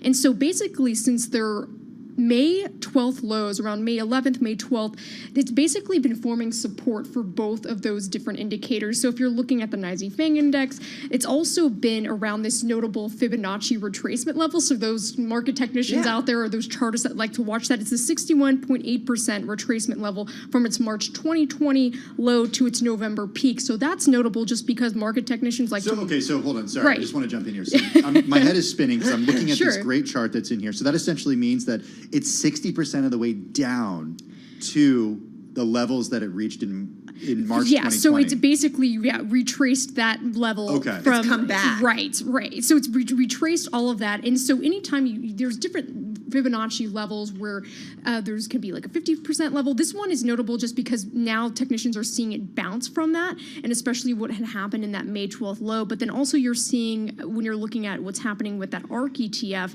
it's also been moving in more of this sort of sideways pattern. And it's interesting because we kind of got into a debate earlier with Matt Miller about this and Kriti Gupta, because Matt was saying, okay, well, why does it matter if things are moving sideways? And basically technicians will tell you, well, that means fewer stocks in that basket are hitting new lows. So they're making higher lows, and that's what you would want to see. So, I mean, to take a step back, still, if you're looking more broadly at the markets, S&P 500, NASDAQ 100, I mean, still overall, they're in a downtrend. But when you're looking for different pockets like this, that's what's interesting when you're seeing what's happening, and especially these highly speculative corners of the market that have pockets gotten that have decimated. gotten beat up. That's what I'm thinking of. Especially this year and heading well into this year. There were already a lot of them getting decimated at the end of last year as well. And so now you're starting to see some signs there where there potentially could be that bottoming process. But the caveat is if they break those May lows, then kind of all bets are off and we could continue to see that move lower. But that again, the longer it moves sideways, that would mean fewer stocks are hitting those new lows. That could be potentially bode well for them.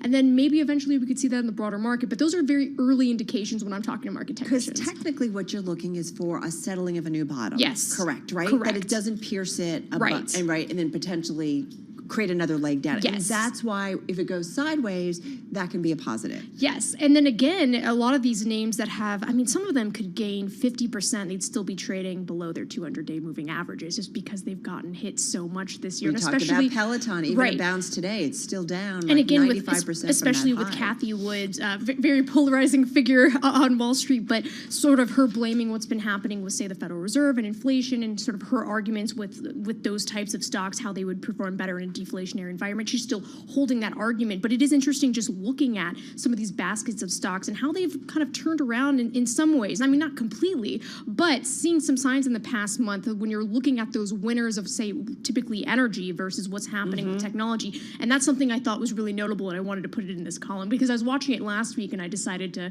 put together some of these charts so people could see Some what's of the happening. declines that we've seen have been related to results and earnings misses. Right. Specifically companies like fundamentals. So then you have the other caveat to that because so let's talk about that a little bit because we can technically analyze this stuff until the cows come home. Exactly. But we got earnings season coming up. Exactly, and that's when a lot of people will make the case against. If you're looking at some of the technicals, they'll say, "What about the fundamentals? What about this margin pressures?" What we were talking about yesterday, and especially going into it. And we've talked a lot about banks and energy, but especially with technology companies reporting in a couple more weeks.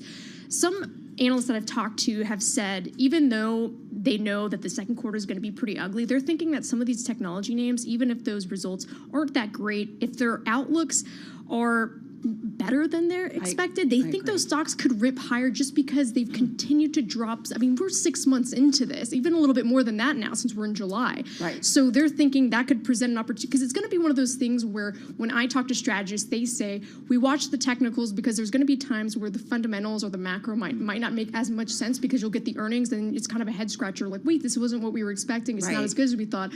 Why are the stocks so much higher? That's when they start looking at the technicals. This is where this earnings season could be a surprise to the upside. Right. If we get some really positive commentary about the rest of the year and maybe into the new year, that's where I think you can certainly see markets really bottom out and turn around. Right. But we shall see. All right, we got to run. Great column. Jess Menton, equities reporter at Bloomberg News, right here in our interactive broker studio. This is Bloomberg Radio.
Business Week continues.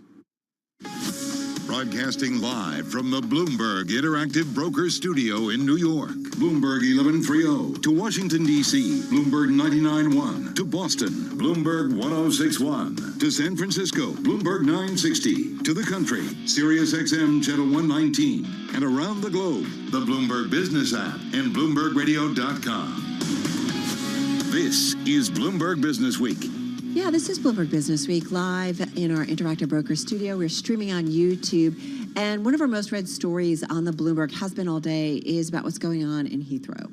Yeah, and it's not just Heathrow. Or at Heathrow, I should say. And we should know, Carol, it's a good reminder that the issues facing airlines, it's not just here in the U.S. or here at Newark Airport or on the East Coast. This is something that's happening worldwide. We're going to chat all about it with Brooke Sutherland. She's got an idea for a Bill of Rights for passengers who are flying in airlines. Yeah, I'm ready. We're going to talk to her in just a few minutes. First, though, Charlie Pellet, we got less than a half hour till the close. Indeed, we got losses for the U.S. stock market. Lows of the day right now, Tim. The Dow, the S&P, NASDAQ, all red on my screen. A 1% drop right now in the S&P, down 38 points, 38.15. The Dow is down 194, lower by 0.6%. Keep in mind that at the best level of the day today, we did have the Dow up by 172, right now down 207 and dropping. NASDAQ down 136, a drop right now of 1.2%. The 10-year yield, 2.94%. The 2-year yield, 3.03%. Spot gold down $8 the ounce to $17.25, a drop there of 0.5%. West Texas Intermediate crude down 8.1%, 97 a barrel on West Texas Intermediate crude. London Heathrow imposing a 2-month cap on daily passenger traffic, a dramatic response by the UK's busiest airport to fight the chaos that is gripping Europe as airlines and ground crews struggle to process a surge in travel demand.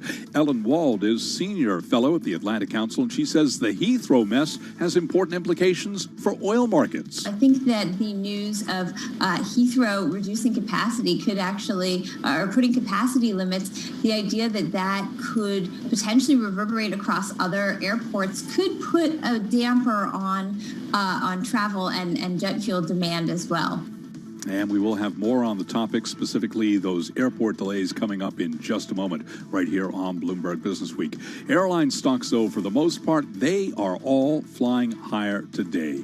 We've got the Dow down 230 points, a drop now of 0.7%. I'm Charlie Pellet. That is a Bloomberg Business Flash. Yeah, we're pretty much at our lows of the day. All right, Charlie, thank you so much. I got to say, we are obsessed with this story. I am. I don't know about Tim, but I think we both are. Oh, I am too. I'm ready to adopt what Europe is doing when it comes to passengers' Bill of Rights. Let's get into it with Brooke Sutherland, Carol, because she's deals and industrials columnist from Bloomberg Opinion. She joined us this afternoon on the phone from New York City.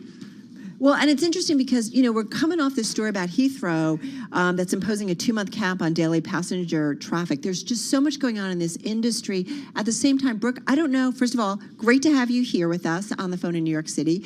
Tim and I have done some flying, and some of the experiences have been okay. Some have not been okay. So okay. Like the last one we had. And I feel like, who's speaking up for me, the traveler who's paying for these? Tell us a little bit about what's going on here. Sure, and I mean, the unfortunate reality is that you two are not alone in having a very difficult travel experience. This is, some of it, I do think, we collectively have a little bit of amnesia about how annoying it was to travel pre-pandemic because, we just haven't done it very often. But the data does suggest that delays, cancellations, all of that is becoming more frequent. So there is, some data to back up those anecdotes that you yourself have experienced and, that we hear all too much about. There's a couple of different factors at play. I think it's really hard to point the finger in any one direction. You did have the U.S. taxpayers step in and provide more than $50 billion of pandemic aid. Wait, you mean like you, me, and Tim and everybody else? Yeah, absolutely. I mean, this is what we did during the pandemic in terms of stimulus. The airline industry was the only one to receive special dispensation among those hard-hit pandemic sectors. Certainly, they were not the only ones that asked for it. There was lots of calls to have special protections for restaurants, bus operators, you name it, but airlines were the ones that got the special protections. Now, that did not necessarily stop them from shrinking their workforces.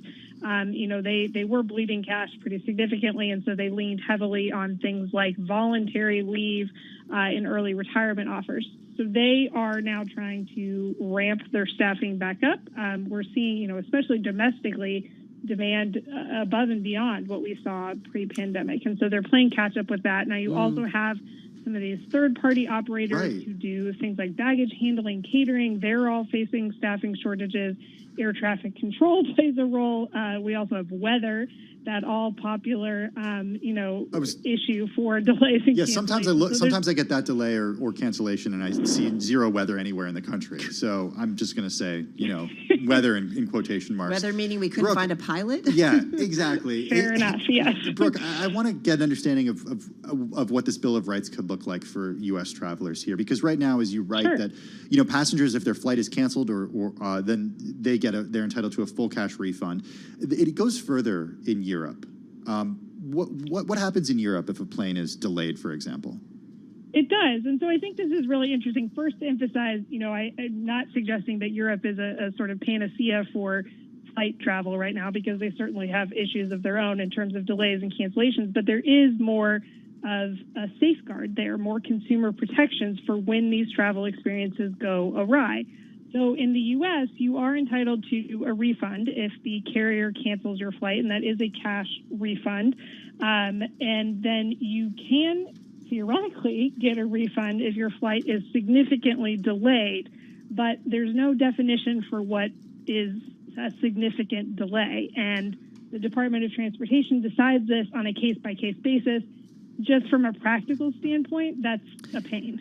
You are not, as long as you ultimately get to your destination, the number of people who are going to go through this process of sort of figuring this out with the Department of Transportation are few and far between. And so that contrasts with Europe, which does have provisions in place to say that, passengers who face significant delays should get not only refunds, but also compensation up to 600 euros. That is sort of variable depending on the length of the flight. They also have all kinds of rules around requiring the airlines to provide refreshments and meals in the event of significant delays, and to also provide overnight accommodation if that rerouting forces passengers to have to take a flight the following day. And I will say my recent one where I had some flight delays, they were offering me up a meal coupon and asking me if I needed a hotel. So I was pretty impressed with that. And I got to say, I didn't get that, and I had the same issue as you did. I don't know what to tell you, buddy. I will say, I remember. But I think that's the problem is that, sometimes airlines will step in and do these things sort of their own free will because, they are customer-facing industry. They will try to help you out, but it's not standardized. And so people can have wildly different experiences depending on the airline, the circumstances of your flight, what airport you get stranded at. And I think that can be really frustrating for people. Absolutely. Absolutely. All right, Brooke, so good to catch up with you. Brooke Sutherland, she's deals and industrials columnist at Bloomberg Opinion on the phone in New York City. I remember days of circling for a long time, waiting to land or kicking off from the gate and just sitting for hours on a runway. I do feel like some things We're driving from Cincinnati next month. You've just given up completely. We're giving up. All right, let's get to Washington, D.C. now for a check latest world and national news. For that, we go to Nancy Lyons. Hey, Nance.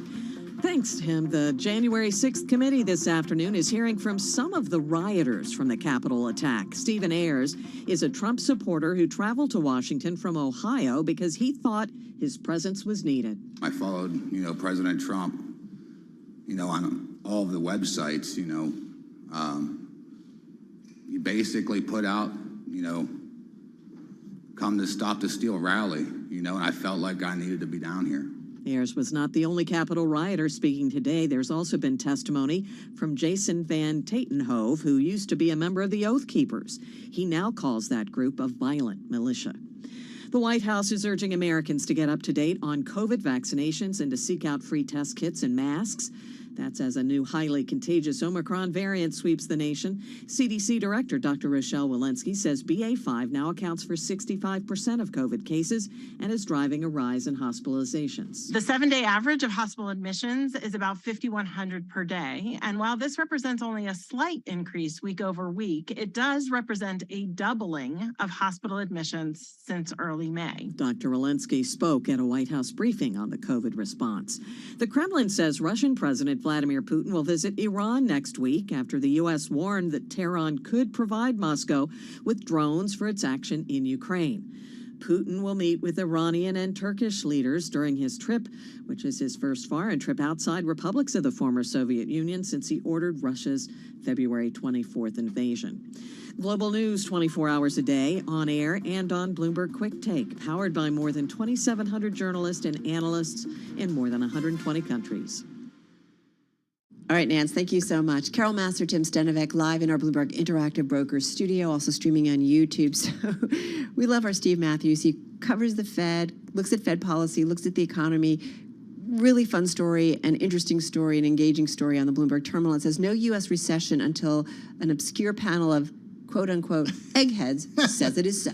All right, in the U.S., despite what so many people think, 2 negative GDP quarters is not the official recession definition. Researchers, though, are led by a Stanford professor, are going to give the last word. And oftentimes, Carol, this thing comes, months after a recession has already happened. Yeah, it's all this assessment thanks to an elite group of academics at the National Bureau of Economics Research based in Cambridge, Massachusetts. Their leaders scoff at the 2-quarter benchmark as simplistic and misleading. As they would. We should note, though, recessions have a huge impact on markets and on politics. So the NBER Business Cycle Dating Committee, it's got 6 men, it's got 2 women, it's led by Robert Hall, who's 78 years old, can expect harsh criticism if it declines to swiftly declare one on President Joe Biden's watch following 2 straight quarters of negative GDP. This is why we love Steve and our team here, because they give us the background. So this nonpartisan panel, it was established back in 1978 by former Ronald Reagan advisor and NBER President Marty Feldstein.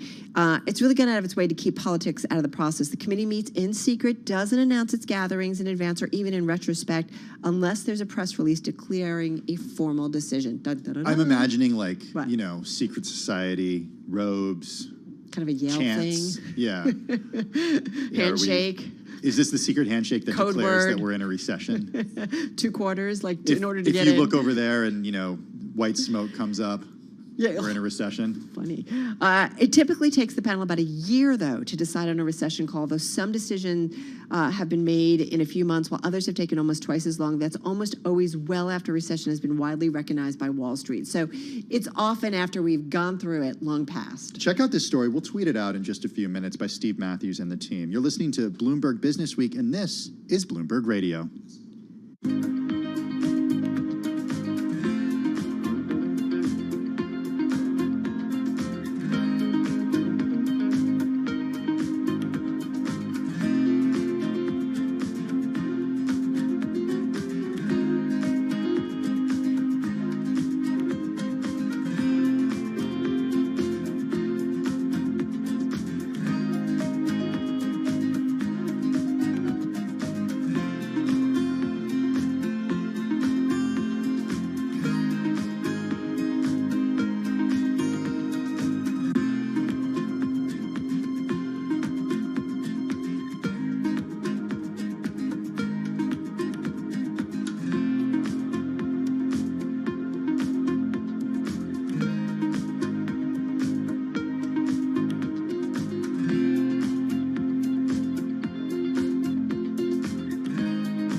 news, headlines, and breaking news 24 hours a day at Bloomberg.com, the Bloomberg Business app, and at Bloomberg Quick Take. This is a Bloomberg Business Flash.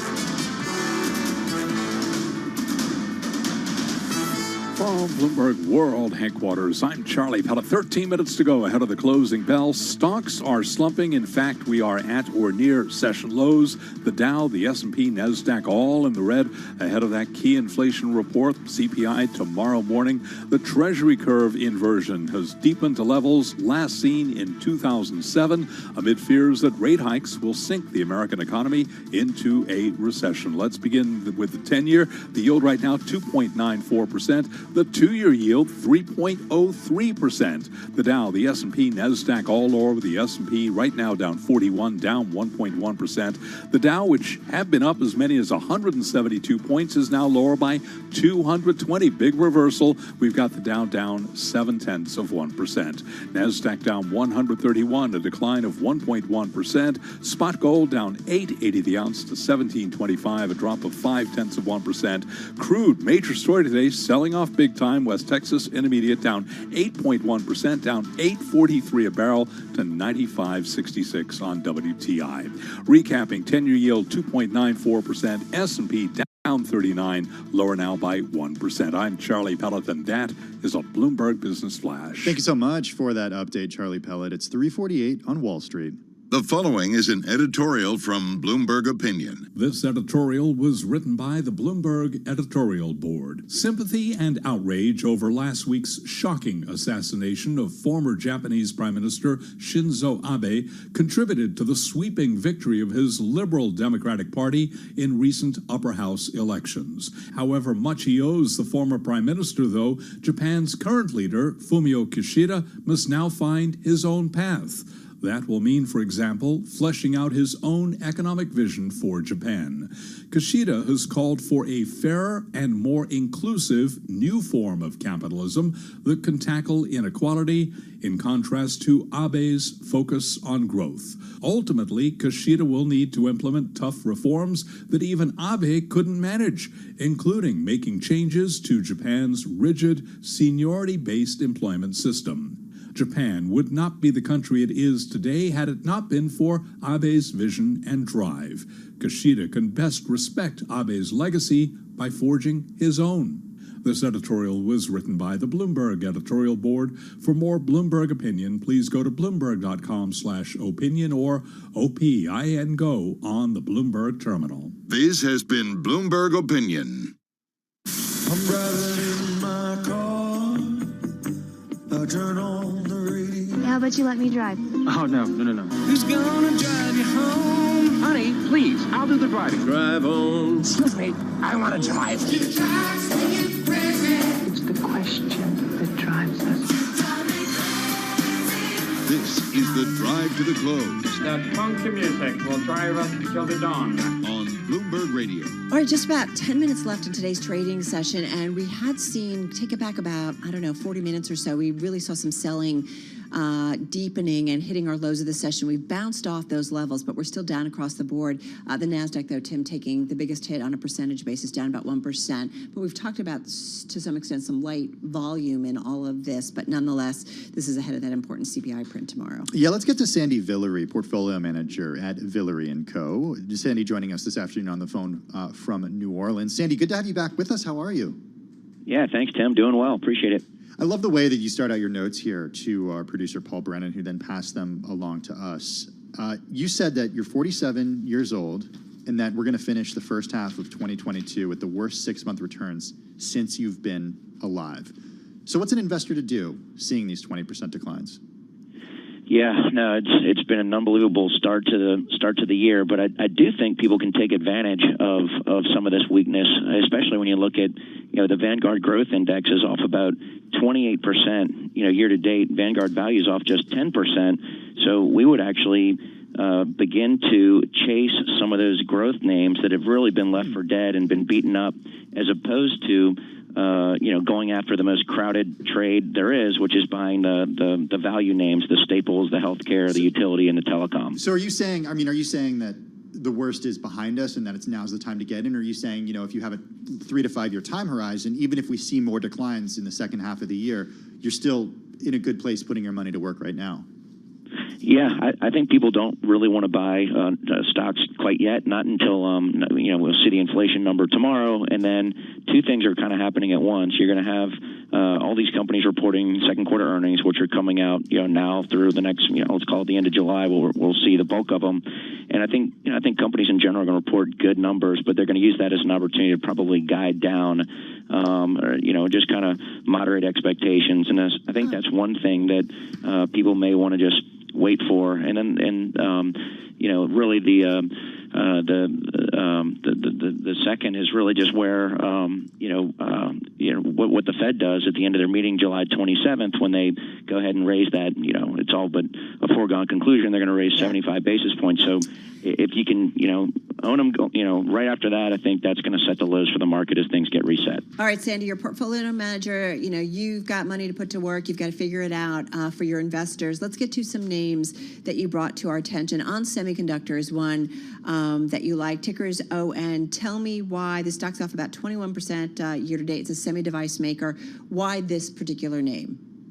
Yeah, I like it for a couple of reasons. One, I love the CEO, Hassan El-Khoury. We owned Cypress Semiconductor before it was sold, and he did a great job running that company and really transforming it. So he is currently, basically getting rid of a lot of the lower margin, commodity-oriented parts of their business and getting into the more, higher growth, higher margin business. In fact, he had a goal of reaching 45% gross margins in 3 years, and he's basically there already. He's getting into silicon carbide, which is really the fastest growing segment of their business. It's growing at 30%, and it's 20% of their revenue. So I think it's going to do quite well, and it's cheap. It's 11 times earnings, so I like ON a lot. How much of it is also it's going to be part of the S&P 500? Does that make it a little bit more attractive too? That means those index managers gotta include this one. Yeah, no, that definitely helps. We'll take all the buying power that we can that we can find for them. But great end markets, and when you're looking at it versus some of the other semiconductor names, as the sector's kind of been left for dead. Certainly like the way that these guys have end markets that aren't totally tied up to cell phones and PCs and the consumer, but areas that electric vehicles and industrial automation and alternative energy and things like that. So love their end markets as well. All right, it's a nice sunny day here in the summer in New York City. Perfect day to talk about the lack of pools that me and all my friends have, but a good day to talk about Pool Corporation, another one of your picks. It's got about a $14 billion market cap. Why are you bullish on Pool? And you've liked it before, correct? Yeah, I mean, we have, we're a very long-term holder. 5 years is almost young for us, and we've been involved with Pool since 1996 when it went public. And what I think people don't quite get about Pool is that 80% of their revenue is really from repair and maintenance of your swimming pools. So if you think about your cell phone bill and your electric bill and things you tend to continue to pay in any sort of recession, et cetera, most people continue to, buy chlorine and don't let their pool turn green or black or something like that, and they rarely fill them in. So once you have this hole in your ground in your backyard, you tend to continue to maintain it. So only 20% of their revenue really comes from new pool construction, which will be a little bit choppy as housing slows down with higher interest rates. But I don't think enough to warrant a 35% pullback in the stock, and it really sets up as a nice opportunity for people that have a 2 to 3 year time horizon. All right, Pool and On Semiconductor, those are bigger market caps. You've got a smaller market cap, about $1.6 billion. We're talking about Palomar Technologies. I think this is another name that you've talked to us before, plays in the insurance market. 30, 40 seconds, why this name and why now? Yeah. So this is also pulled back pretty sharply, and it's awfully cheap. Trades at less than 15 times 2023 earnings, and the peers are around 17 times. But these guys are get into some pretty great markets with hurricanes in Hawaii and earthquakes in California. It's just a very nice business. It's only a 2% market share of basically an $18 billion total addressable market. So we think these guys have incredible technology that allows them to get really granular in their underwriting and really get into some inefficient markets to help drive their returns. So we like it a lot, and Mac Armstrong's also a very solid CEO that we're looking forward to the next several years with him at the helm. All right. Going to leave it there. I really appreciate it. And it's interesting, too, how you note the leaders, and that obviously is something that's on your radar when you pick and choose some of the names to invest in. Sandy Villery, he's portfolio manager at Villery & Company on the phone in New Orleans, joining us on the phone on this Tuesday. All right, we've just got about 3.5 minutes left in today's trading session. We've seen some bouncing around in today's trade. We're just off our lows, but nonetheless down across the board, down about 1% on both the big caps, the S&P 500, as well as the NASDAQ. It is down about 0.9%. All right, time to head over to our Bloomberg TV team for Beyond the Bell, our cross-platform coverage on radio, TV, and YouTube. We're counting you down to the closing bell. Beyond the Bell, Bloomberg's comprehensive cross-platform coverage of the U.S. market close starts right now. And right now, we are 2 minutes away from the end of the trading day. Romaine Bostic, Caroline Hyde, Taylor Riggs counting you down to the closing bell, here to help take us beyond the bell. It's our global simulcast with Carol Massar and Tim Senovic. We welcome our audiences across Bloomberg Television, radio, and YouTube on another wild day here. Yeah. Huge moves in the bond market, huge moves in the FX market, huge moves in commodities, and now we're looking at stocks not far off the lows of the day. There's a theme, huge moves. Yeah. Huge moves. Well, speaking of huge moves, did you check out WTI? I mean, it was down about 8% in today's session, and we continue to see that play out in the equity trade. Those energy names, since about early June, they are down about 25% as a whole and down another 2% in today's trade. So energy continuing to take it on the chin. We were just joined by Sandy Villery, portfolio manager at Villery & Company. He joined us from New Orleans, and he told us that, what we see right now when it comes to the markets, he thinks is a good opportunity for people to get out and buy, because we're seeing 20% down this year on the S&P 500. He says growth stocks are even worse off. He says it's time to chase some of those, but be mindful of earnings, because he's saying that companies are going to come out and say that they're going to moderate expectations and perhaps guide lower, even if they report good results for the current quarter.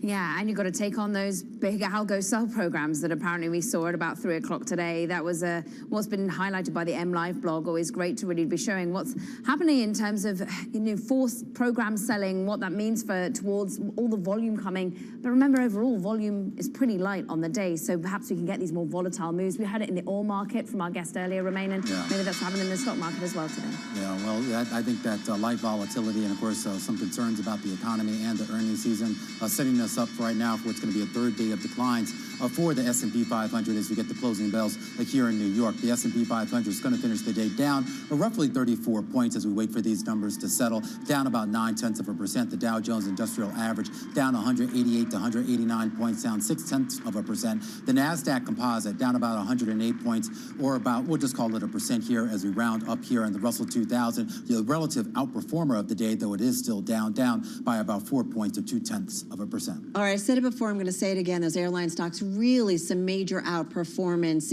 in today's session, up about 6%, thanks to American Airlines reaffirming its second quarter sales outlook. But we saw a lot of those names top in the S&P 500 today's, Taylor. Carol, that's nice that you bring that up, because there wasn't really a lot else at the top of the pile here when it comes to the big outperformers for our radio audience, the sector winners, the sector losers. There's not a lot of green here. Even some of the, quote, best performers, there is some tech hardware, there's some food and beverage that gets a little sort of inflationary, but otherwise it's a lot of red on the screen, Carol. I'll take you down to, well, some of the, quote, worst sectors on the day. It's energy, it's software and services. I know we've talked a lot about ServiceNow, some of the retailers, and then even some of those food and staples are on there. So it's sort of a broad-based decline here, off as much as 3% for some of these individual sectors. All right, so let's get to some of the gainers, Taylor. And so American Airlines, your top name in the S&P 500, pretty much holding on to most of its gains for the day, up almost 10% in today's session. They came out earlier and they talked about affirming their second quarter sales forecast. So we'll see when they report later on this month whether or not we continue to hear more good news looking out into later this year. We'll see if whether all these airlines, which really rallied big time today, whether they live up to those expectations ultimately. Romaine, you mentioned Boeing earlier. This too was top in the S&P 500, up about 7.5%. 2.5% today, climbing to a 3-year high, boosted by its, we saw deliveries, I should say, climbing to a 3-year high, boosted by that 737 MAX workhorse, the most in a single month since U.S. regulators cleared that plane to fly again in late 2020 after that 2-year grounding. So really Boeing an outperformance. I want to mention Peloton. We talked about it a bunch on air today, up about 3.7% off its highs of the day, but nonetheless a bit of a boost. This, as it says, it's going to basically stop building its bikes and treadmills in-house at their own factories. They're going to rely on some partners to do it. Keep in mind, this stock is still down about 95% from its high back in early 2021. $167. That was the Isn't high it? in January. It's a $9 It's stock. $9 right now. Isn't that crazy? Wow. I know. Talk about a move. All right, Tim, what do you got? Yeah, quite a change for Peloton. Hey, I want to talk about some of the decliners today. Taylor, you mentioned software and services leading the S&P 500 lower. ServiceNow, the worst performer in the S&P 500 on a percentage basis, down more than 12%. The company's shares having its worst one-day drop since January of 2016. It goes back to the comments that CEO Bill McDermott made yesterday on CNBC, saying that macro crosswinds are blowing strong. He cited high inflation, a strong U.S. dollar, and rising interest rates. The mood is not great, he said. Those comments also hitting other companies in the software space. Microsoft finished the day down by more than 4%. We should note that Microsoft did also have some layoffs today, but a really small number. The company said it affected less than 1% of the workforce, which is 180,000 people strong. And the company did say that it would still grow headcount this year. And then Gap finished the day down by 5%. A leadership shakeup and lower outlook at Gap, sending shares lower. Sonia Singhal stepping down after about 2.5 years. Bob Martin taking over immediately as interim CEO. This according to a statement after the market closed yesterday. The shares taking a hit on that revised outlook as well today. Let's focus in back on the macro headwinds today, though, Tim. I want to go global macro movers for a moment for our radio audience. I'm looking at what happens with the commodities market. This is the concern about perhaps rising COVID cases once again back in China. And of course, as we all wait with bated breath as to what inflation data is going to come out tomorrow, notable that really commodities actually saw maybe the pressure come off on that inflationary story today. We actually see oil trading at a 3-month low, WTI crude having a dramatic fall, 8% lower. Only the biggest fall, though, since July the 5th. We're used to these volatile moves, but still oil comes off. Brent crude contract falling by 7%. $99 is where we trade. It's still elevated. It's still overall year-on-year an inflationary push, but we are coming back. We are at a 3-month low now. Steel falling. We saw iron ore falling. Copper, actually, Goldman Sachs going negative on copper, which is a big focus there. So maybe some of that inflationary pressure coming out of the commodities spectrum for the time being. Interesting that, of course, we have seen a little bit of, well, buying of the Japanese yen for once. We're seeing strengthening against the US dollar, but really today was once again a story of actually eventually dollar strength again on the day and euro weakness. I don't actually have it on my vertical, but at one point it was 1.00003 for the euro in terms of that parity edge in closer. Some price providers saying, look, it did technically hit parity, but we bounced back off it, and many just still waiting as to what happens next with that euro price and whether we do pierce parity and then where. Of course, Nomura saying, look, we could get down to the 99 and therefore even further lower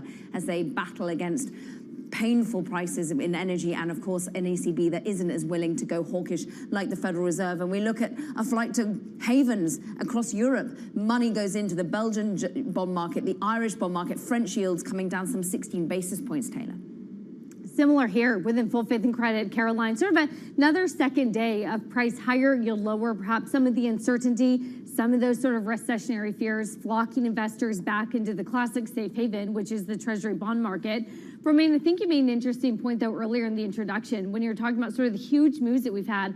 Shockingly, actually, only 3 to 4 basis points on any bond across the yield curve. That's pretty quiet as of late, given the massive volatility in this bond market. You would think, though, that some of those yields would be going in the opposite direction, given what we know about the Fed telegraphing. But the idea now that you're starting to see what at least I'm interpreting as more of a recessionary positioning right now in the market with the drop in commodities today, that further dollar strength that we talk about, and now, of course, what we've been seeing in the bond market. And, of course, this is all the setup heading into what's going to be a big CPI print tomorrow morning, 8:30 a.m. Washington time. And I do wonder, guys, we know that the headline for CPI year over year is 8.8%. You back out food and energy. We can debate forever about, we're all paying for food and energy prices. But that if you do take a look at core year over year, it's 5.7%. That's quite a gap. Will the market say, all right, we are seeing energy prices start to roll over a little bit. We are seeing signs that maybe the economy, that There are things coming undone. We're seeing the commodity space come down.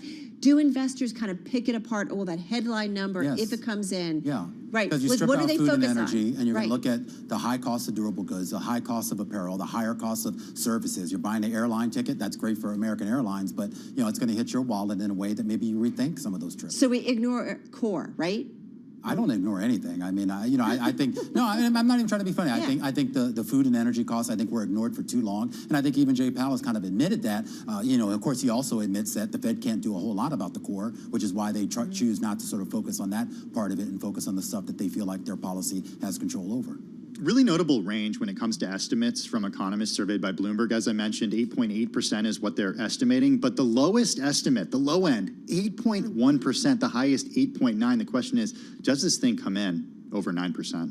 Yeah, and you can't really telegraph what the market digests, but lately it sort of has been that by the rumor, and then when the actual news comes out, Carol, it's a relief. I wonder if it does come in a little bit less hot than expected, if there is any relief, though we just heard from Lauren Goodwin over at New York Life Investments, I believe, saying there's nothing in that report that changes the way the Fed moves in 2 weeks. No, and I think the markets want to see, Sam Zell certainly wants to see an aggressive Fed. We talked about this earlier, that he's just got to break the back of inflation, Jay Powell and company. All right, guys, that's going to do it for now. Our cross-platform coverage on radio, TV, and YouTube, Beyond the Bell. We will be back again talking about that CPI print, same time, same place, tomorrow.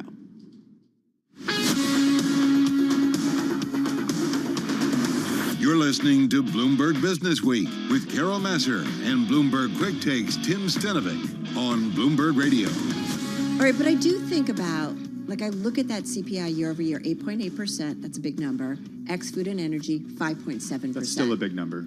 No, it is, but the gap, explained by what we are paying for food and energy. And we have to pay for food and energy. But I mean, do we start to think about maybe things, I don't know, especially we know energy prices are rolling over a little bit, right? Yeah, but the problem with energy prices rolling over a little bit is it won't necessarily be reflected in tomorrow's data, because that's data for June, and this is data for June, and we've seen some of the rollover in the first half of July thus far. But do we logically say, okay, then that means maybe even July should be even better at when this it comes point, to inflation? Yeah. But look, we are still below $5 a gallon of gas in a lot of states around the country. Yeah. But it's still over $4.50. Hey, I'm just going to put this out there. Next Fed meeting, July 27th. All right, let's get to Washington, D.C. Speaking of the Fed, Nancy Lyons joining us there for World and National News. Hey, Nance. Thanks, Tim. Lawmakers on the House January 6th committee offered evidence today to make the case that extremist groups felt they were called to the Capitol January 6th by then President Trump. Stephen Ayers was among those who breached the Capitol, but he did not stay the entire time. Congresswoman Stephanie Murphy asked him to elaborate. What made you decide to leave? Basically, when President Trump put his tweet out, we literally left right after that come out. To me, if he would have done that earlier in the day, 1:30, we wouldn't be in this. Maybe we wouldn't be in this bad of a situation or something. Ayers is not affiliated with an extremist group. It says he felt called to come to Washington after following President Trump on social media. The federal government is taking steps to protect pregnant women and threatening to fine healthcare providers for refusing to provide abortions in certain cases. Health and Human Services officials say federal law requiring emergency medical treatment has priority over state restrictions prohibiting abortions. The Emergency Medical Treatment and Active Labor Act says if an abortion is what's needed to stabilize the patient or resolve the emergency, the physician must provide it. HHS will fine them and block Medicare and Medicaid payments if they don't comply. Fines range from $60,000 to $120,000. In Washington, I'm Amy Morris, Bloomberg Radio. Global news 24 hours a day, on air and on Bloomberg Quick Take, powered by more than 2,700 journalists and analysts in more than 120 countries. I'm Nancy Lyons. This is Bloomberg. Thank you so much, Nancy Lyons, in our 99.1 newsroom in Washington, D.C. So whenever there's a story involving Michael Burry, we like to bring it to you. Yeah, so markets are in turmoil. Recession is looming. Anxious investors are scouring tweets from Michael Burry, who is best known for his bet against the housing market before the financial crisis.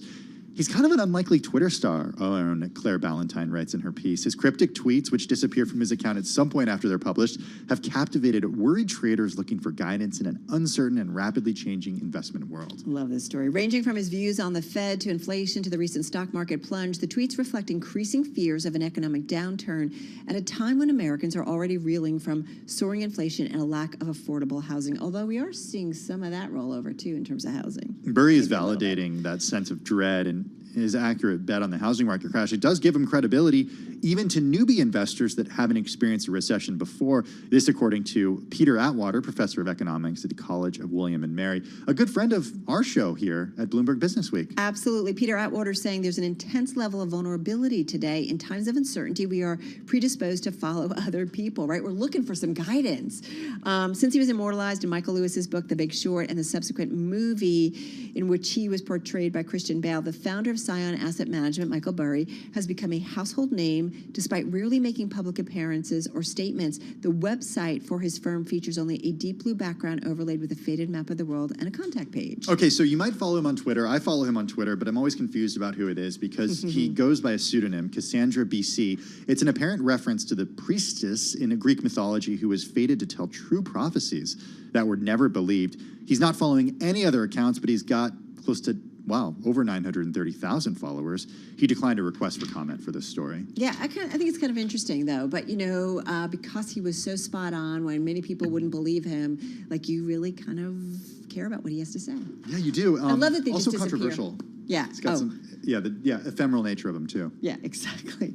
All right, you're listening to Bloomberg Business Week. Carol Massar, Tim Stanovic. You are listening to Business Week on Bloomberg Radio.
markets, headlines, and breaking news 24 hours a day at Bloomberg.com, the Bloomberg Business app, and at Bloomberg Quick Take. This is a Bloomberg Business Flash. From Bloomberg World Headquarters, I'm Charlie Pellet. Third day of losses for the S&P 500 indexes. Mega cap tech sold off, and energy shares joined a plunge in oil. Stocks dropped ahead of tomorrow morning's inflation report. The Treasury curve inversion deepened to levels last seen in 2007.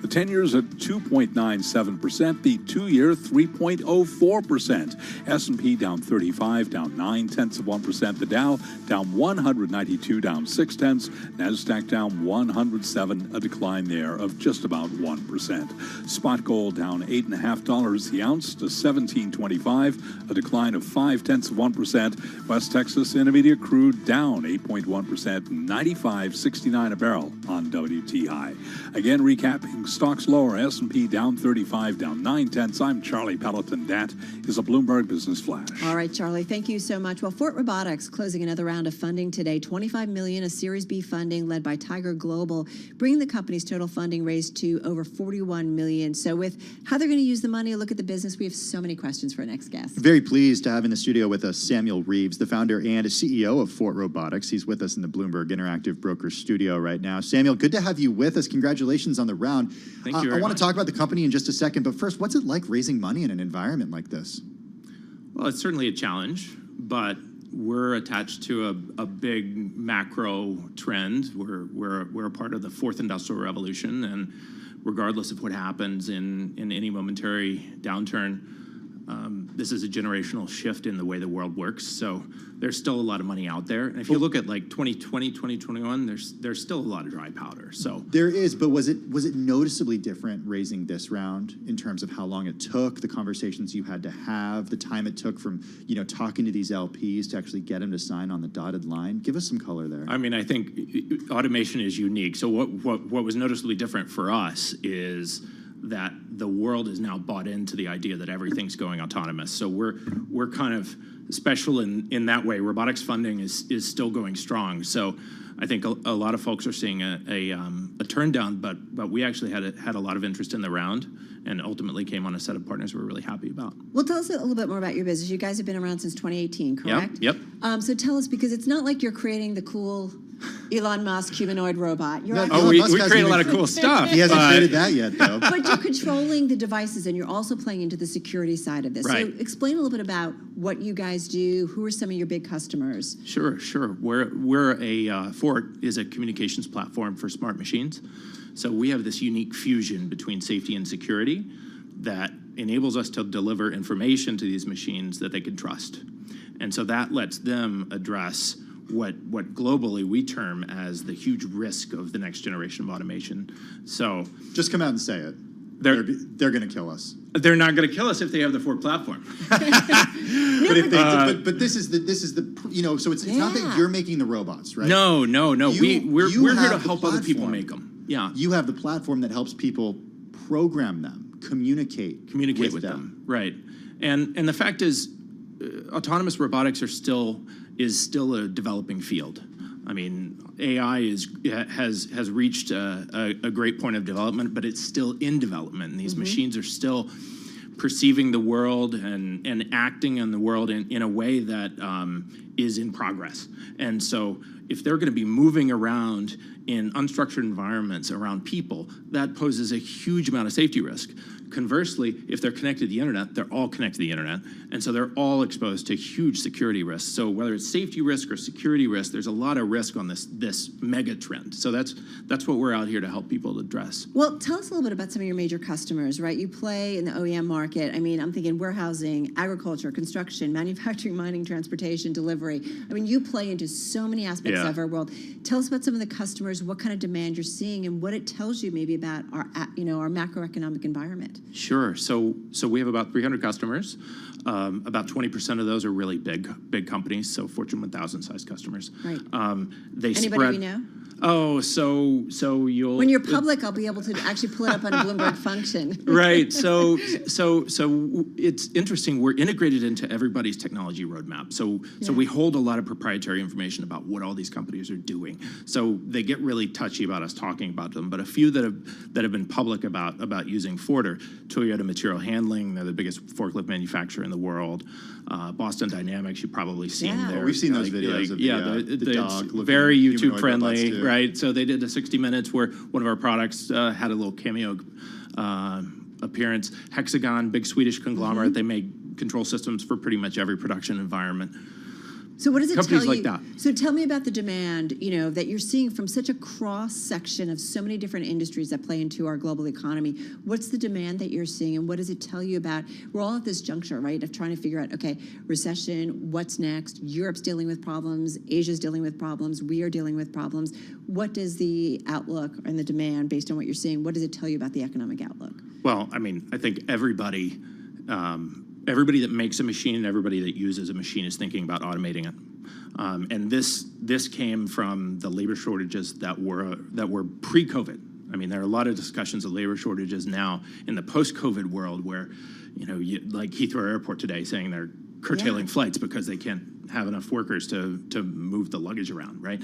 But this was a fact of life for people in farms and warehouses and factories, welders, pre-COVID. So the automation journey has been something that has been happening for decades. And so I think macroeconomically, people are still investing in this. They see it as a way to smooth production. They see it as a way to bring back production into their home area. We got a minute left, and then we're going to come back with you and do a lot more, Samuel. But before we go, talk to us about when you make your trip here today on the train from Philadelphia, and you look around and you see where are the areas that stick out for you that are just ripe for automation. So when you drive to the train station, you could be in an autonomous car. When you get on the train, you could be in an autonomous train. When you pass the warehouses on the way to New York, you're passing autonomous warehouses. You're passing autonomous factories. You're passing autonomous farms. When you pass a golf course, turf care is going autonomous. When you're in an office, I bet your cleaning machines here are either autonomous or thinking about becoming autonomous. Retail stores are becoming autonomous.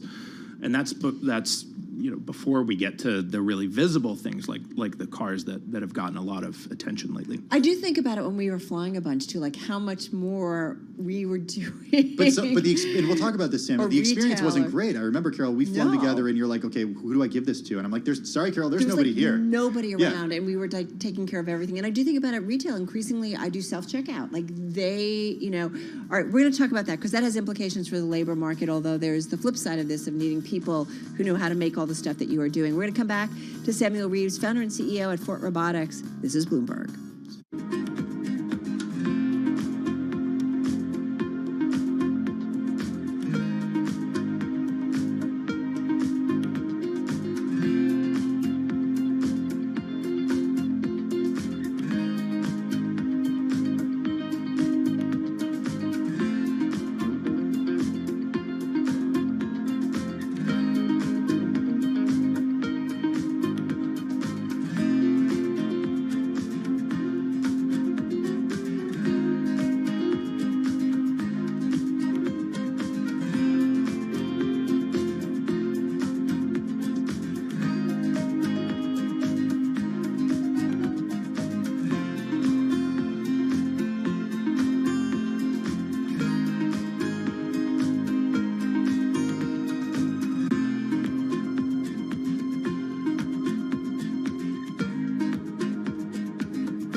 Broadcasting live from the Bloomberg Interactive Broker Studio in New York. Bloomberg 1130. To Washington, D.C., Bloomberg 99.1. To Boston, Bloomberg 1061. To San Francisco, Bloomberg 960. To the country, Sirius XM Channel 119.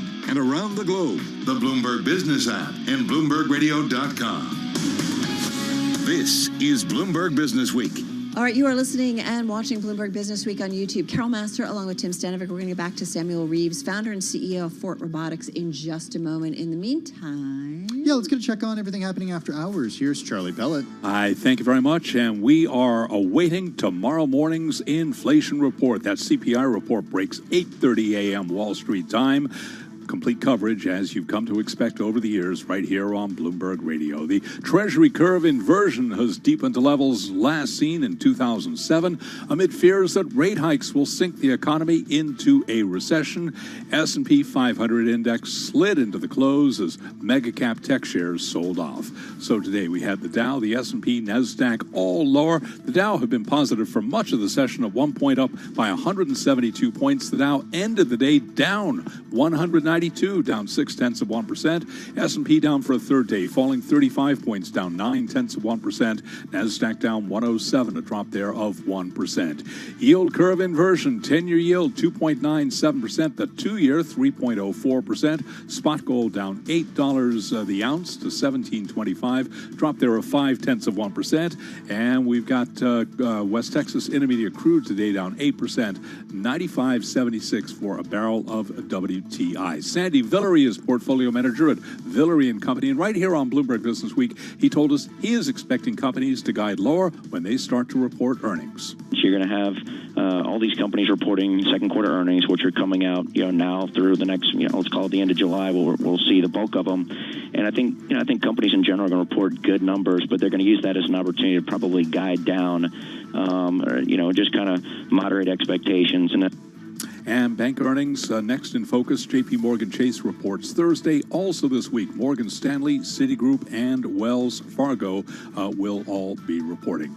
Again, recapping, turned out to be another down day for the U.S. stock market, with the Dow, the S&P, NASDAQ all declining today. S&P was down 35, down 0.9. I'm Charlie Pellet. That is a Bloomberg Business Flash. All right, got it, Charlie. Thank you so much. I want to get right back to our guests. We are talking with Samuel Reeves, founder and CEO at Fort Robotics. It's a safety and security platform for autonomous machines. He, by the way, is also previously a co-founder and president at Humanistic Robotics, and he's here in our Interactive Broker studio. I want to get to something that we were talking in the break, because I think it'll be interesting to our audience, because I do wonder, we hear robotics or we hear autonomous, and we're like, okay, what does that mean for global workforces? How do you see it in terms of what you're doing and how this might play out? Well, as we talked before the break, labor shortages are nothing new to the economy. COVID accentuated it and made labor shortages really on the front of a lot of people's minds. But farming and manufacturing and warehousing and retail have all been dealing with labor shortages for a really long time. So when we talk about this new generation of automation, where machines are really thinking and acting on their own, what the promise is that you can create a human-machine team, where together the production is a lot more safe, and the corporation that uses this human-machine team is a lot more productive. So we're not talking about replacing tons of workers. We're talking about taking an existing bunch of workers in any given scenario and making them a lot more productive with the human-machine team, which allows them to basically segregate what each party is good at. I mean, the humans are good at interacting with each other and interacting with other people and making critical thinking decisions and things like that. And so we should enable them to do the things that make them human, and then machines are very precise and predictable, and they should do things like that. So, but it's not only about productive, right, or the right mix, but you also, it was interesting what you said to Tim and I in our break, is that, this is a way of kind of leveling out labor costs globally, right? Right, absolutely. So as the cost of production rises in some of the global places where production goes now, and automation capability increases, I think we'll be able to increasingly move production back to localized areas in the United States where consumption can be right down the road from the factory and the warehouse that distributes the good. And what that could do is make companies more responsive to local populations, could create jobs in places where there weren't jobs, could make our manufacturing and warehousing workforce a lot more competitive globally. Right. And so I think we've just discovered how brittle supply chains are when they're stretched out globally. And we've just discovered that there are massive labor shortages. And I think automation really addresses both of those. Samuel, I want to get more into the technology here. Sure. And specifically, if you allow companies to operate robots in a safe and efficient way, how do you do that better than other companies? Like, how do you create a system? And I want to use the term unhackable because you never want to say that. But how do you create a system that keeps out bad actors and that also allows these things to operate in a way that's safe to the people around them? Sure. So we've really focused on communications. So we've invented a way to fuse what's called functional safety and cybersecurity to create a way that these machines can communicate in a way that they can trust the information that they're getting. So what they get on the safety side is super highly reliable information, like 10 nines reliability, so that they can use that information to make decisions about how they move. And on the security side, we start with identity. We use the identity to create authentication and then make sure that they're authorized to talk with only certain parties. We borrow a lot of the techniques that have already been created in the human world. I mean, a lot of these techniques have already been established to make humans secure in their activities on the internet, but they haven't really been applied to machines yet. So we took that paradigm, we applied it to machines, we fused it with safety, and we created this unique fusion of safety and security so that all information that machines process can be trusted. Does it ultimately have to have a human, though, as the final kind of safety check? Like, you can have multiple layers, right? Right, To keep, but right. I do wonder, ultimately, does it have to be a human putting in some code? Or, like, I don't know. Like, I think about what we do. They still needs, I don't know. I think it's an interesting theoretical question. Do Yeah. we want machines to get so smart that they are not out of the No. realm of out of the control of humans? And I would say no. I think the promise of this kind of automation is like one human to very many machines, Yeah. and that's highly productive. But you always want a human in the loop. That's what our platform allows you to do. Well, continue to stay in touch and let us know how things are evolving. Thank And you. It was a Give us a heads up perspective. for any incoming attacks from robots. Yeah. Send me a text or something. We need a red phone. Yeah, exactly. Let us know when the anchor robots are coming. Yes, not yet. And the controllers. No. Let humans do what humans are great at. That's the whole thing. I agree. Really nice. Thanks for making the trip up to see us. Thank you. Or trip down? Trip up? Trip down? Trip up, yep. Trip up. Thanks. Samuel Reeves, he's founder and CEO of Fort Robotics. I need a robot to help me geographically. I'm terrible. I'll show you Google Maps during the break, Carol. All right, then we'll figure it out. It'll never fix it. You are listening to Bloomberg Business Week. Just want to mention a headline that crossed. The U.S. Labor Department says fake June CPI release is circulating online. We're waiting for a little bit more information. We will certainly bring it to you as soon as it crosses. You're listening to Bloomberg Business Week. Carol and Tim. Let's send it down to Washington, D.C. for a check of the latest world and national news with Nancy Lyons. Hey, Nance. Thanks, Tim. The committee investigating the January 6th invasion of the Capitol today focused on who instigated it, notably Donald Trump, as we hear from Bloomberg's Irv Chapman.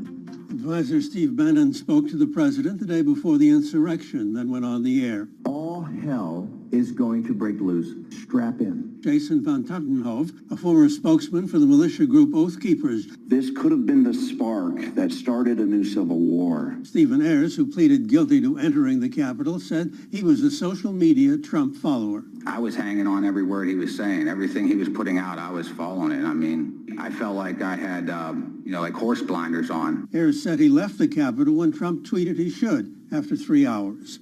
In Washington, Irv Chapman, Bloomberg Radio. Before adjourning today's hearing, the special committee co-chair, Liz Cheney, said they have provided the Justice Department with information concerning a witness.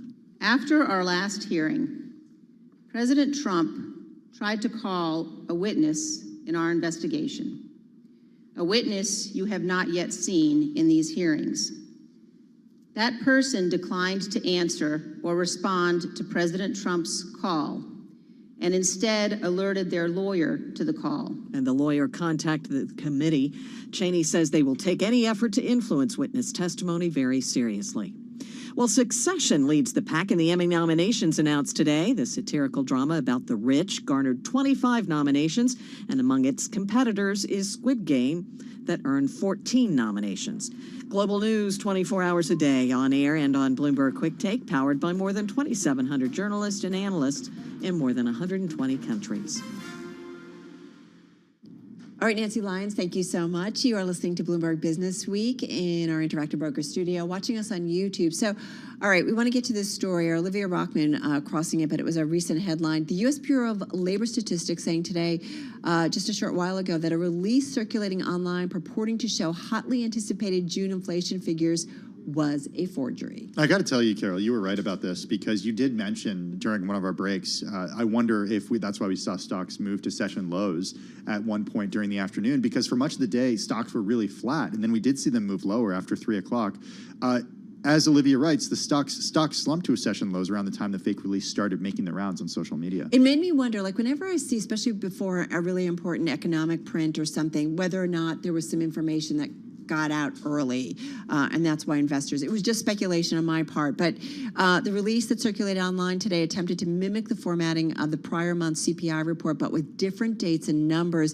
It included several indications that it was a forgery, including a chart whose numbers failed to match the text. That's always a good sign.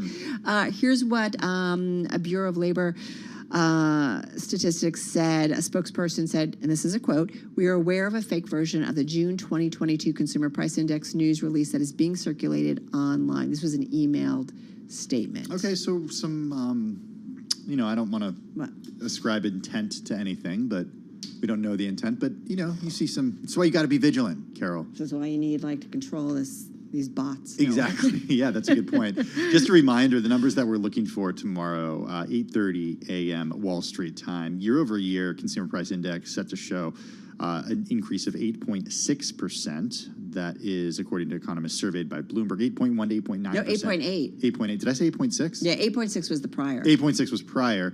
The range 8.1 to 8.9. Thank you, Carol. No, you're welcome. It's a lot of numbers, certainly when you look at this eco menu on the Bloomberg. Core, if you back out food and energy year over year, 5.7% versus 6% prior. So we'll see. Peak inflation. I don't know. You're listening to Bloomberg Business Week.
markets, headlines, and breaking news 24 hours a day at Bloomberg.com, the Bloomberg Business app, and at Bloomberg Quick Take. This is a Bloomberg Business Flash. From Bloomberg World Headquarters, I'm Charlie Pellet repeating our earlier headline. The U.S. Labor Department says there is a fake June CPI release circulating online. That number will be released officially tomorrow morning, 8:30 a.m. Wall Street time. Complete coverage. Count on Bloomberg for the first word when that number breaks again, 8:30 a.m. Wall Street time. Stocks dropped ahead of the inflation report with the Treasury curve inversion deepening to levels last seen in 2007 amid fears that aggressive rate hikes will sink the economy into a recession. S&P today down for a third day, dropping 35 points, down another 0.9%. The Dow down 192, down 0.6. NASDAQ down 107, a decline today of just about 1%. 10-year yield 2.97%. The 2-year 3.04%. Spot gold down 7.77 the ounce to 17.26, down 0.5. And West Texas Intermediate crude plunged 8.2% today, 95.55 a barrel. I'm Charlie Pelleton. That's a Bloomberg Business Flash. All right, Charlie, thank you so much. You are listening to Bloomberg Business Week. Carol Massar along with Tim Stanovic. So our Bloomberg Hyperdrive team recently reported on how the U.S. is the latest country to pass what's become a critical EV tipping point. 5% of new car sales powered only by electricity, and this threshold signaling the start of mass EV adoption. And so I feel like part of that EV wave is electric motorcycles. Yeah, it certainly is. And fortunately, Hannah Elliott, our auto columnist here at Bloomberg Pursuits, has the opportunity to test some of these things out. Hannah joins us on the phone from LA. Hannah, good to have you with us. We want to talk electric motorcycles because you've got a new story out about 5 electric motorcycles that you need to know now. First off, though, why are motorcycle companies going electric? Hi, guys. It's a great it's a great question. I think the obvious answer is electric means even less maintenance on your bike. I mean, you don't have to change the oil. You don't have to worry about gears. You just go. Also, they're a lot quieter. I mean, some people say it's a safety hazard to have a quiet bike, but actually you're more connected with nature. There's no sound. You're just out in nature, which is awesome. And then, of course, the efficiency thing. I mean, yes, motorcycles are very efficient already, but of course, if you didn't have to buy gas at all, even better. It's kind of a win-win. So is it a combination of the establishment as well as startups that are really out there doing this, Hannah? Yeah, that's a great observation. We have Harley-Davidson, of course, which is probably the most well-known motorcycle company that is now developing electric motorcycles. They've started this new brand called Livewire, which is a separate brand that's mostly owned by Harley-Davidson, which makes right now an electric motorcycle called the Livewire 1. That's about a $23,000 bike that I've ridden a couple times, and I really like it. It's not going to feel like a hog, you know, with the rumbling pipes, but it does feel weighty. It does feel very cool. It's fast. It's powerful. It looks kind of like a Harley. Yeah. And then you've got other things. BMW is developing electric motorcycles. Of course, they've got electric scooters already on the market. They've teased us with a couple concepts for electric motorcycles.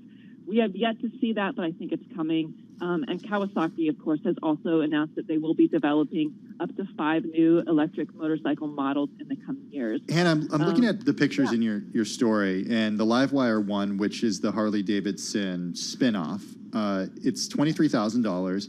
It actually looks like it has, I don't want to say it looks like it has an internal combustion engine, but there seem to be these parts that you'd see on a typical ICE motorcycle. Is that by design, or does it actually need these kind of like little divots that are in the bottom of it? Well, that's a good question.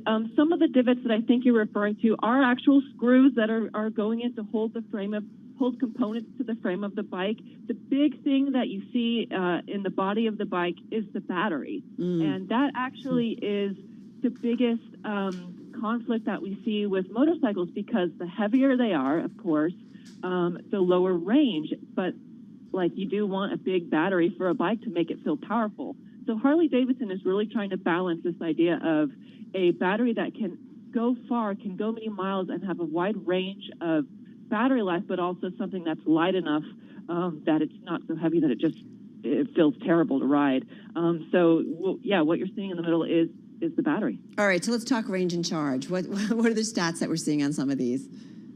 So, first of all, the charging on electric motorcycles is awesome. Where on electric cars, you might have to wait a couple hours, even up to 8 or 10 hours to charge it. Electric motorcycles can charge to about 80% in 40 minutes on fast chargers, which is awesome. I mean, that's like, you can get a coffee somewhere in 40 minutes.